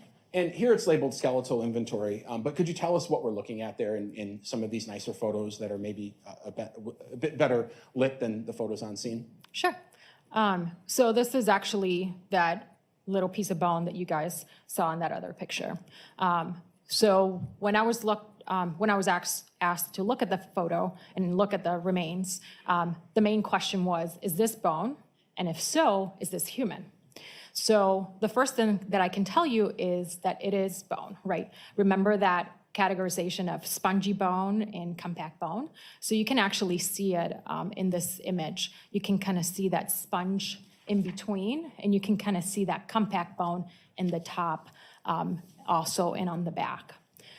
The second thing that I can tell you is that this is potentially consistent with cranial bone or bone from the skull. The reason for that is because so the skull is very unique, and the skull is composed of 3 layers of bone. So we have that compact bone, that cement looking like bone. Then we have spongy bone in the middle, and then we have another layer, which is compact bone. So it's almost like a sandwich, right? So as bone, especially in this case, potentially underwent fire damage or thermal damage, that first layer of bone is gonna be destroyed, and it's gonna expose that second layer. So that's what it's telling me that is potentially associated with the skull or the head. And then in this case, I know you guys can't see it very well, but there's actually a cranial suture. So as you grow, you right now have close to 206 bones. But when you were little, you probably had more. And the reason for that is because all of those bones are gonna fuse, right?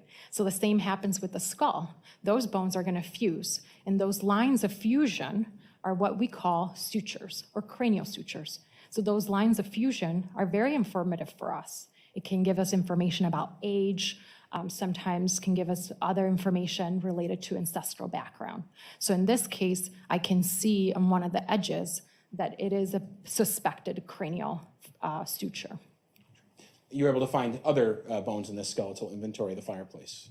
Yes, so we were able to search throughout, and we found other pieces of bone scatter around. Do you know anything, or can you tell us anything about these pieces? So to your left, right? Yeah.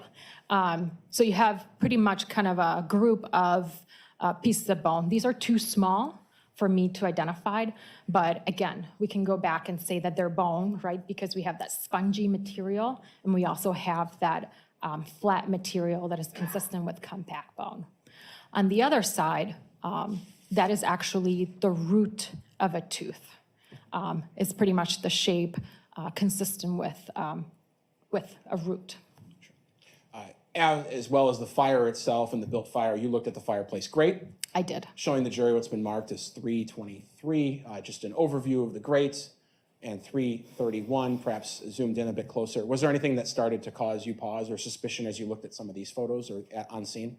Yes, so I was able to look at the grate pretty much in situ, right? So they removed the grate from the initial, from the original location. And I was able to look at it, and I noticed that there was a human crown or a dental crown stuck to the grate. And are we looking at that right now? Yes. And if you can crank your head a little bit with the screen, am I pointing to it with the laser right now? Yeah, that's the one. Slightly top right of center. Yes. For the court record. You pulled that off at some point? We did. We Tell us what removed we're it. looking at. Yeah. Yep. sorry. And that's exactly what you're kind of looking. So you're looking again to that piece of bone that was consistent to be human, that is consistent with the cranial bone, and then the other one is the dental crown. That is potentially a molar right on the back, so there's a lot of surface area there, but you can see the grooves, right, that are very, very unique, and those are very unique to humans.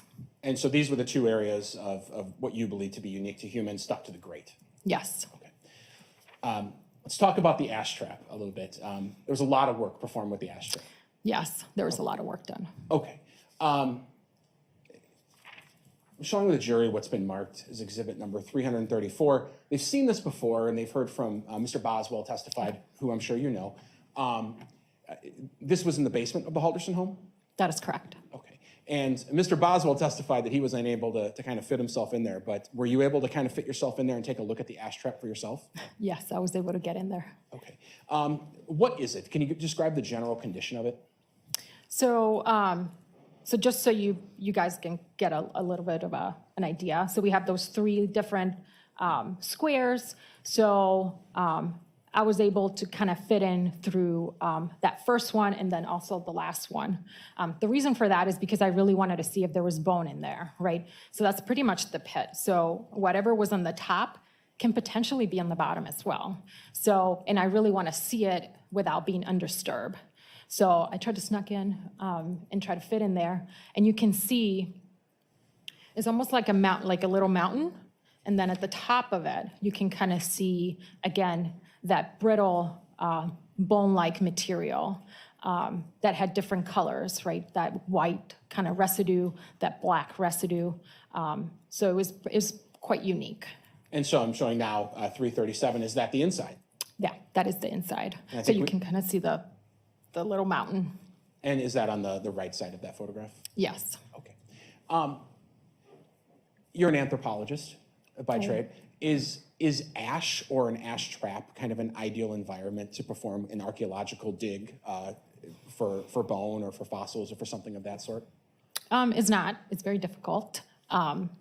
If you want to think about it in terms of just a regular archaeological dig, you're always digging in dirt. So it's the consistency is there, so you can actually move the dirt and you can kind of go by layers. It's difficult, but it's definitely possible. Here, it was a little bit more tricky because A, of the confined environment, and second, the material itself, right? This is very loose, so we have to be very careful when we were pretty much removing everything. Do you believe it's possible that some material had sunk through as you were removing some of the ash material? I think so, yeah. Okay. In general, we'll talk about what your findings were in a second, but you found a number of items that you believe to be bone in this ash trap, correct? Yes. Many, many items. Yeah, I would say so. Okay. Were the majority on top, or were they in the middle or in the bottom or something else? How would you describe where kind of in this pile you were able to remove those items from? So the majority of the elements were actually in the top. So what we did is we actually separated and we try to keep it very consistent here. So we only had one person digging in this area, so we can keep it, again, consistent. And then we try to do it by layers, pretty much like an archaeological dig, right? So you go layer by layer, because I really wanted to get a sense of how much was at the top, right? And then do we have anything at the bottom as well? So we separated it by pretty much once everything was out, we sifted everything that was taken, and then once it was sifted, it was put in a box, and that box was given a number, right? 1 being at the top, and I think it was 12 or 13 being at the bottom, right? You have to remember this is super loose soil, So yes, at some point, I do believe that maybe some of those elements trickle down to another layer, but I think we were quite successful at getting as much material as possible without really disturbing the evidence. And so as the material was removed, it was sifted, Yes. and then the remains were put into Tupperware containers, essentially? Yep, pretty much. All right. And you listed, in fact, in your report, as you went through it, there were 12 Tupperware containers of material, of actual, fragments taken out. And you listed per container how much or which elements you found in which Tupperware container, correct? Yes, I wanted to keep it consistent. And especially with this being such a difficult environment, I wanted to make sure that everything was labeled by container, and then also make sure that those containers were associated with the level as best as we could. And we don't have to go through every single one. We're going to look at a lot of them. However, in your report, it's fair to say that box 1, for instance, the top, your list took up the better part of 3 pages of identified material. Yeah, there was a lot of material in that first box. Box 2, a couple pages itself. Yes. And then as we get to the end, there were numerous in Tupperware's 11 and 12 that had nothing in them. Yeah, I agree. Okay. Let's talk about the process. You have a little bit written here, but tell us about this slide and maybe what we're looking at with those Tupperwares. So pretty much, again, we go back. So we try to do, this is, if you want to categorize as an archaeological dig, it was pretty much exactly what it was, right? So we go out, we try to dig through it. Again, we decided to just keep one person in that area so that it is consistent. Plus, it was too small for 2 people to be in there. And then from there, it goes into a table. So we had several tables laid out outside. And we had multiple law enforcement agents sifting throughout. Some of them had a lot of experience doing this before. So I was kind of jumping back and forth from table to table, right? And also kind of checking what group or what was extracted from the original location and where it was taken. And then from there, it was sifted. Everything that was found that was suspected to be human was put in these containers. And as you can see, it kind of looks a little bit rough, right? Because some of them do know what bone is, and some of them, didn't think, well, I'm not 100% sure if this is bone, so I'm putting it in. So they put everything in there, right? We did not toss anything. And then from there, we actually had 12 boxes with significant material. And you took that back to the medical examiner's office? I did. And there are more ideal conditions there for you to actually examine the bone? Yes. So what I do is I kind of do a second sifting. And this one, I actually do it by hand. Pretty much I sit in front of that box and I go element by element and I try to clean them a little bit with just like a toothbrush. And I try to determine if this is in fact bone or not. Sure. And we're just going to look at a couple different photographs. Here are varying Tupperware. Some of them have little to no items in there. Some of them have a lot. That is correct. And we'll just keep looking at them. Again, just different ones that were removed that day. And here we're getting maybe to the end where there's very little. Yeah, so that's the end. And we also research the fireplace, and we research the fireplace grate just to make sure that we didn't miss anything. Okay. You go back to the medical examiner's office. Tell us what you do. We have some example photos here just to allow you to maybe describe what your process is. Sure. So what you're looking at is box 1. So what I try to do is I sit down in front of my box, and I go element by element. I have a toothbrush. I try to have some tools with me because, again, these are very fragile elements. So you do want to make sure that they don't crumble in your hand and that you can get as much information as possible. And then what I try to do is I laid out paper, like you can see there, and I label it box 1 of 12. And then I start categorizing them. So in this case, you can see almost at the bottom, you have cranial fragments, right? So I try to pretty much establish, okay, this is my first cranial fragment that I found in this box. So I usually label it as A. So that way, if I have to go back, I kind of remember pretty much what the inventory was. So I go by cranial fragments, dentals or dentition, right? Any teeth, vertebrae. We found a potential long bone. I found some hands, and then also some small fragments that I cannot identify. So everything that you see that says small fragments, that's something that I know it's bone, but it's too small for me to say something about it. By their location, these bone fragments that were found in the ash trap, You strongly suspected, I believe, that they'd been burned. Yes. Talk a bit about, if you could, the burning of bone and what that does to your analysis. And I think we have an example here that's not a bone involved in this case, but just an example. Talk to me about this. So when bone is burning, so you have to kind of go back a little bit to biology. So bone, again, has two major components. We have the organic material, which is, the blood, I think about it almost like the good stuff, right? The DNA, everything that is inside that bone. And then I have the inorganic material. Inorganic material is salts, it's minerals. Those are the ones that go in the outside of the bone. Those are the ones that give the shape of the bone, right? So when it undergoes fire, the first thing that is gonna burn is the organic material, right? So that is why it is so difficult to get DNA out of burnt bone, right? Because that inside, that organic material, that good stuff, actually burns quite quickly. So then the reason why you get still the shape of the bone is because you have that minerals. The minerals won't burn. So that is the reason why you still have that shape of that bone, even though it undergoes fire, right? So the color of the bone is extremely important to me because it tells me the time, the duration, right? So if you remember the other images of the other bones were kind of a yellowish, kind of brownish color. So that is unaltered bone, right? So that is bone that has not been through any type of damage.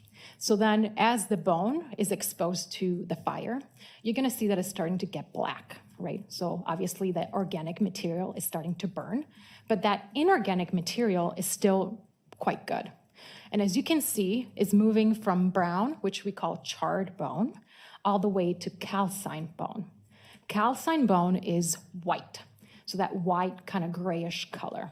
So that tells me A, that all the organic material is gone, and B is telling me that the bone is quite fragmented. However, it has been in the fire for a very long time, right? So the color is giving me a lot of information about the duration of the fire. Talk to me about the color of the bones you were able to find at the Halderson home. So here we have mostly white bone. The dentals is a little bit of a black color, but the reason for that is because the dentals were actually embedded at some point, they were embedded in the mandible, right? So usually the mandible is the first one that burns, right? So as that burns, the teeth are protected. And then once they're exposed, they're usually exposed to the fire, and you usually get that kind of black to grayish color, right? So I'm expecting that on the teeth. However, on the bone, you can kind of see that is all white, right? So we have the cranial fragments at the bottom, and those are quite white. And then you have the vertebrae, which is just on top of the dentition, and those were they're also quite white. And you can kind of see, we do see that proximal distal end of a long bone that is kind of transitioning, right? You see that it's a little bit black and it kind of transitions into a white bone. So that also tells me that it was exposed to the fire for a long time. We're gonna look at the inventory, skeletal inventory, much like we did with Bart and Krista, their remains. We're not gonna look at every photograph, correct? Yeah, there were too many. But we have some examples here, and let's just go left to right. So let's start with the left, which is the assortment of many, and then we'll just go left to right. What is that left image? So these are pretty much just cranial bones. They were too small for me to kind of pinpoint, okay, where they're located. Is it the front, the back? But I can tell you that some of them, most of them were human, and they were cranial bones, but they were too small for me to try to pinpoint exactly where they're located. What that center image? So that center image is actually, it was a very informative fragment. Do you remember those sutures, right, where the bones kind of meet? So if you kind of take a peek at the top, you can kind of see that little mark. That is actually a cranial suture and is a well-defined cranial suture. And this bone, if you flip it, you can kind of see again that layer, right? Remember that sandwich-like where you have that compact bone and then you have that spongy bone in the middle and then so you can actually see the layers of that bone. Are those cranial sutures informative in any way as an anthropologist as to who this person was in terms of their gender or age or anything like that? Yeah, so again, looking at age, the cranial sutures are actually very informative to tell age, right? Because if you think about it, as your bones are pretty much growing and fusing, there is a documented information and documented data about how the sutures should look like when you are a kid, a young adult, and then an adult. In this case, they're completely sutured, so that tells me that this was an adult. Okay. And what about the image on the right? So again, this is cranial bone. The good thing about this one is that I was able to pinpoint that is in this area over here. So kind of by your ear. So that area over there is very unique because there's a lot of sutures, right? There's a lot of bones that kind of meet in this area. And that tells me that it was pretty much, I can't tell you if it's left or right, but I can definitely tell you that it was in this area. Move to the next slide. You found a number of teeth in that ash trap, correct? I did. All right, so we're gonna look at some photographs. Just what are we looking at there? So pretty much you're looking at, so all the ones in the blue background, they are considered to be canines or central incisors or lateral incisors. Some of them might be premolars, kind of after your canines, but you can see well-defined roots in here. And then on the black one, you can actually see is a little bit bigger, right? A little bit wider, which could potentially indicate that is a molar, right? So the ones on the back. Now, sometimes when we hear on the news that someone like you is involved in a case, we'll hear that they're looking at dental records to identify human remains. What do people mean by that when they say they're looking at dental records? And what role does dental records have in identifying teeth in human remains? Yeah, so in this case, when we're trying to identify someone with dentals, what we do is we go back to their medical records, right? So their dental records, and we get x-rays, we get pretty much their dental chart. When you go to the dentist and you get an x-ray, all of your teeth are in what we call in situ. So they are still embedded in your jaw, right? That is one of the unique features that the odontologist and myself use for identification, right? Because the shape of that root is actually linked or associated with the mandible, right? So the mandible is the kind of the one that works with the tooth to create that shape, right? So that's what we tend to use. One of the many characteristics that we use. When you have teeth that are just loose, that you don't have a mandible, it gets very tough. It gets very difficult to identify them because, first of all, you need to figure it out what tooth this is, right? So in this case, I'm missing a lot of the crowns. So I'm having a hard time saying, well, it looks like a central incisor, but it also looks like a lateral incisor. So that's where the challenges of identification come, right? Because we're missing the crown and we're also missing the mandible where those go. So the phrase identify someone by dental records means the position of their teeth, not so much the actual teeth. Yeah, that's one of the characteristics that we use. Got it. Next slide, we have some additional teeth. Yeah, so as you can see, these have a little bit of a different color. So that's why I put a black background so that you guys can see it a little bit better. You can see we have all the way to your left and all the way to your right. Those are potentially canines or premolars.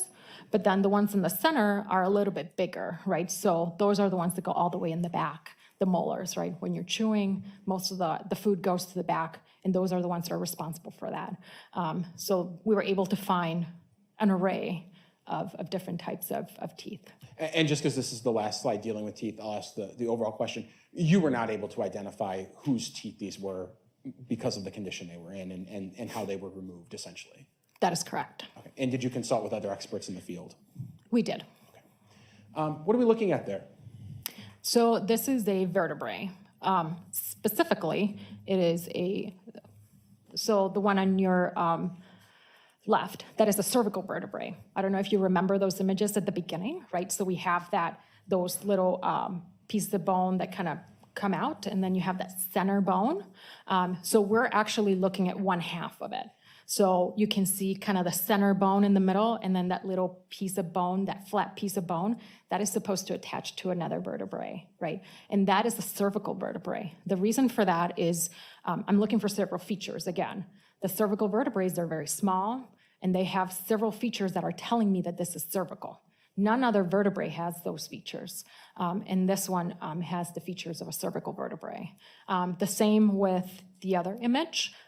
Again, you can see this is probably a first or a second. The reason for that is because of the curvature of that little piece of bone.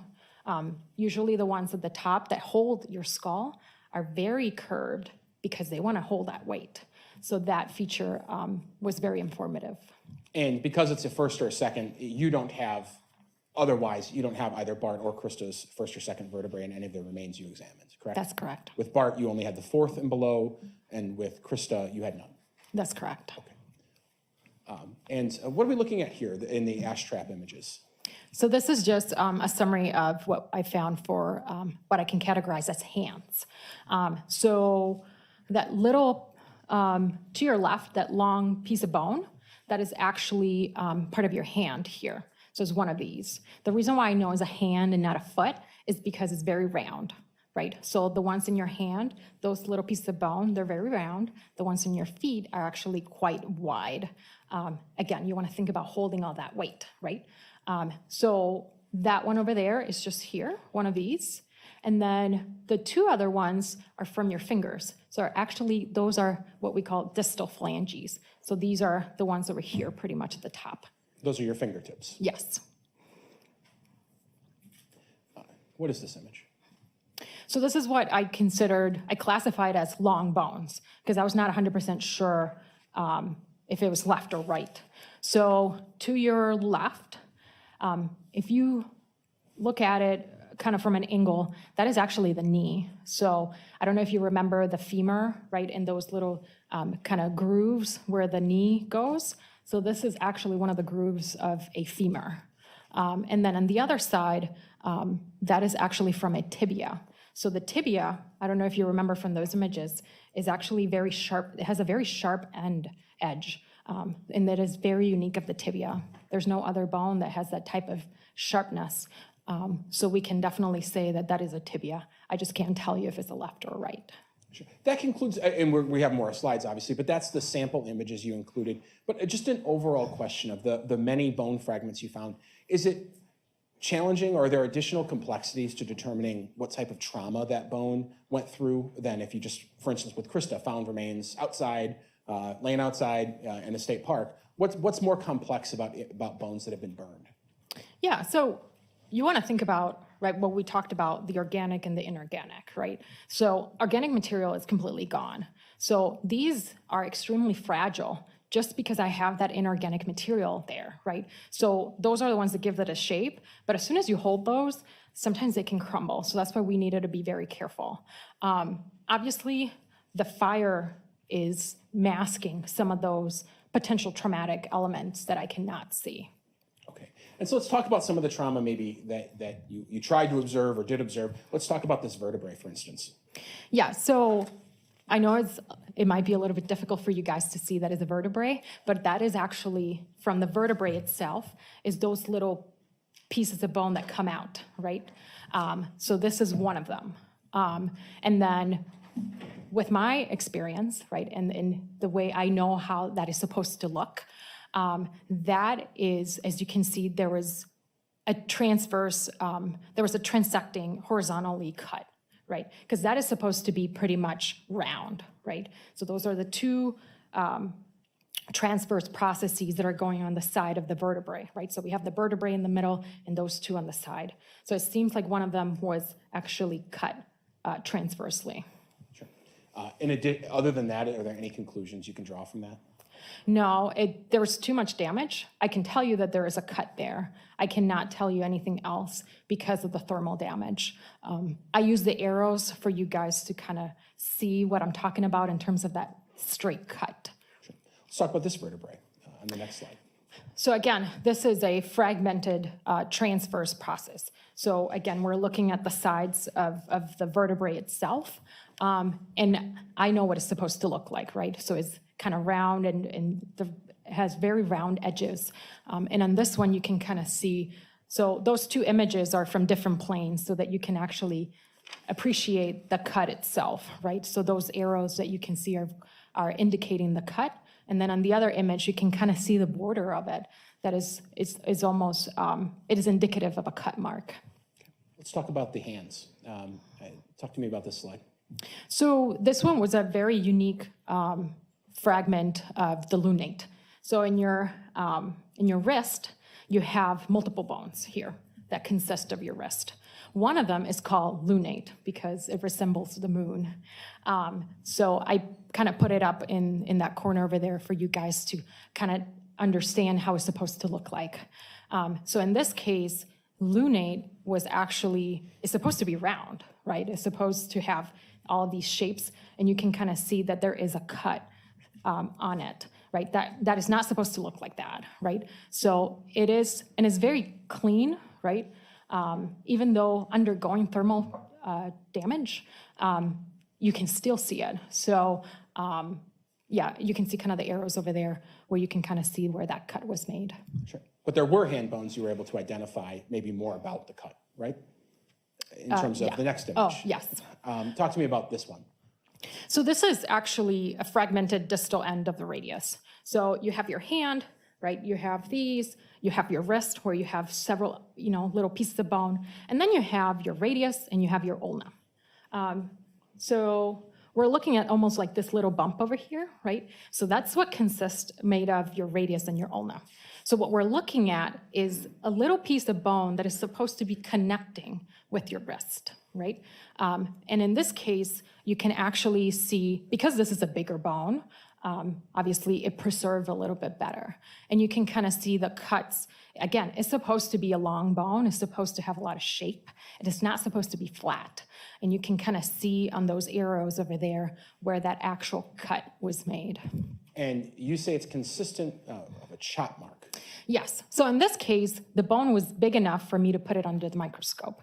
And you can kind of see it actually without the microscope.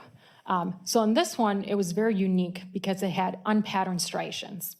So if you go back to Krista and Bart, right, we saw a lot of striations that were uneven, right? They were all over the place. And at times, it seems like it was very inconsistent. Those characteristics are consistent with a saw, right? But when we're looking at another type of tool, potentially a knife or something that it has a blade, we are looking for unpatterned striations. So we're thinking about the topography of the tool itself, right? So in this case, it was pretty much clean to the point that it actually created striations, but there's no pattern to the striations, right? They're all the same, right? So in our field, that is consistent to be with a chop mark. And if I go to the next slide, what are we looking at there? Yeah, so here you can kind of see it a little bit better. So to your left, that is just an image, a photograph from, taken with our camera. And you can kind of see on those arrows where those striations are. And if you can see, it's very different from the other ones that I show you. This one, we don't have a pattern. They're all pretty much the same, right? So that is usually related or correlated with like a blade. And in this case, you can kind of see it also at the top as well. And then the image to your right, that is actually a microscopic image. And you can kind of see a little bit more of the unpatterned striations throughout the entire bone. And we're talking about the wrist, correct? Yeah, pretty much at this area over here. And when you say chop marks, could that be consistent with a machete? It could. And could it be consistent with an axe? Yes. You reached some conclusions here. I did. Talk to me about those. So pretty much, as we all know by now, there was extreme fragmentation. And this is due to the fire, right? The thermal injuries. And they're mostly represented by that calcine bone, that white bone that I show you guys. And then we also have that charred black bone. There is compelling evidence of dismemberment here, even though we were not able to really pinpoint, again, like we did for Bart and Krista, how, what type of characteristics we can see because there was so much damage. We can definitely say with the suspected distal end of the radius that there was unpatterned striations, right, consistent with chop marks. 3 other fragments exhibited, that transecting, cut marks, but because of the damage, I was not able to really give you more information about it. And I know you've been talking for a while, but this is my, last slide we're going to go through. You put some of your conclusions about what you found in this slide. Tell me about this and those numbers that you came to include on the slide. Sure. So I just wanted to kind of give you an overall sense of what we found, right? So we found a total of 106 fragments of bone that were able to be identified. From those 106, 53 of them were considered to be on the cranium. When I'm saying cranium, I'm talking about skull and also mandible. And then we were able to identify 18 of them as hands, part of the hands, 24 of them as dental fragments, and 8 of them as vertebrae, and 3 of them as long bones. In addition to that, I had 124 fragments that I know they're bone, but I was unable to identify them. So we had a grand total of 230 bones, fragmented bones that were found, again, inside the fireplace, on the grate, and also on the ash disposal area.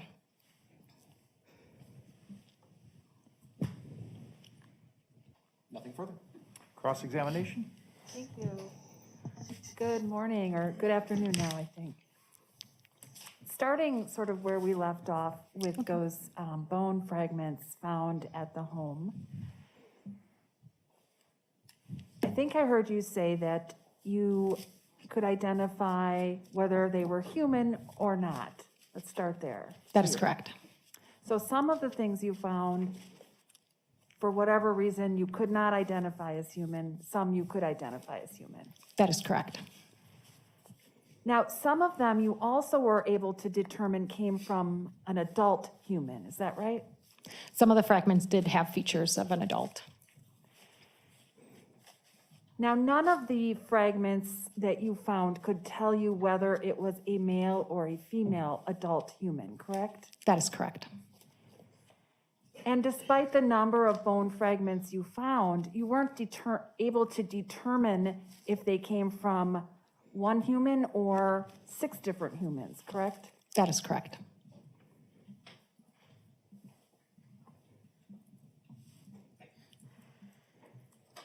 Now, turning back to your analysis from the beginning of your testimony, you were given a couple of tools to compare with the evidence that you found. Is that right? That is correct. So the total number of tools you were given was 2. Is that right? Yes. And you were able to say that what you found was consistent with those tools, but you couldn't say that those tools were the actual tools that caused those marks, correct? That is correct. That's all I have. Thank you. Any redirect? No. And may this witness be excused? Yes. Thank you so much. Thank you. I don't think there are any exhibits where you are. No. All right. Ladies and gentlemen, we'll take the lunch break at this time. I'm hoping we can start very close to 1 o'clock and continue moving forward. Obviously, during the time that you're away, don't speak with each other about the case or speak with or engage in any discussions or overhear any discussions about the case or take any steps to learn any information that you have not heard or learned of here in this room. Thank you. We'll see you. In an hour at 1:05. Thank you. All right, for the jury.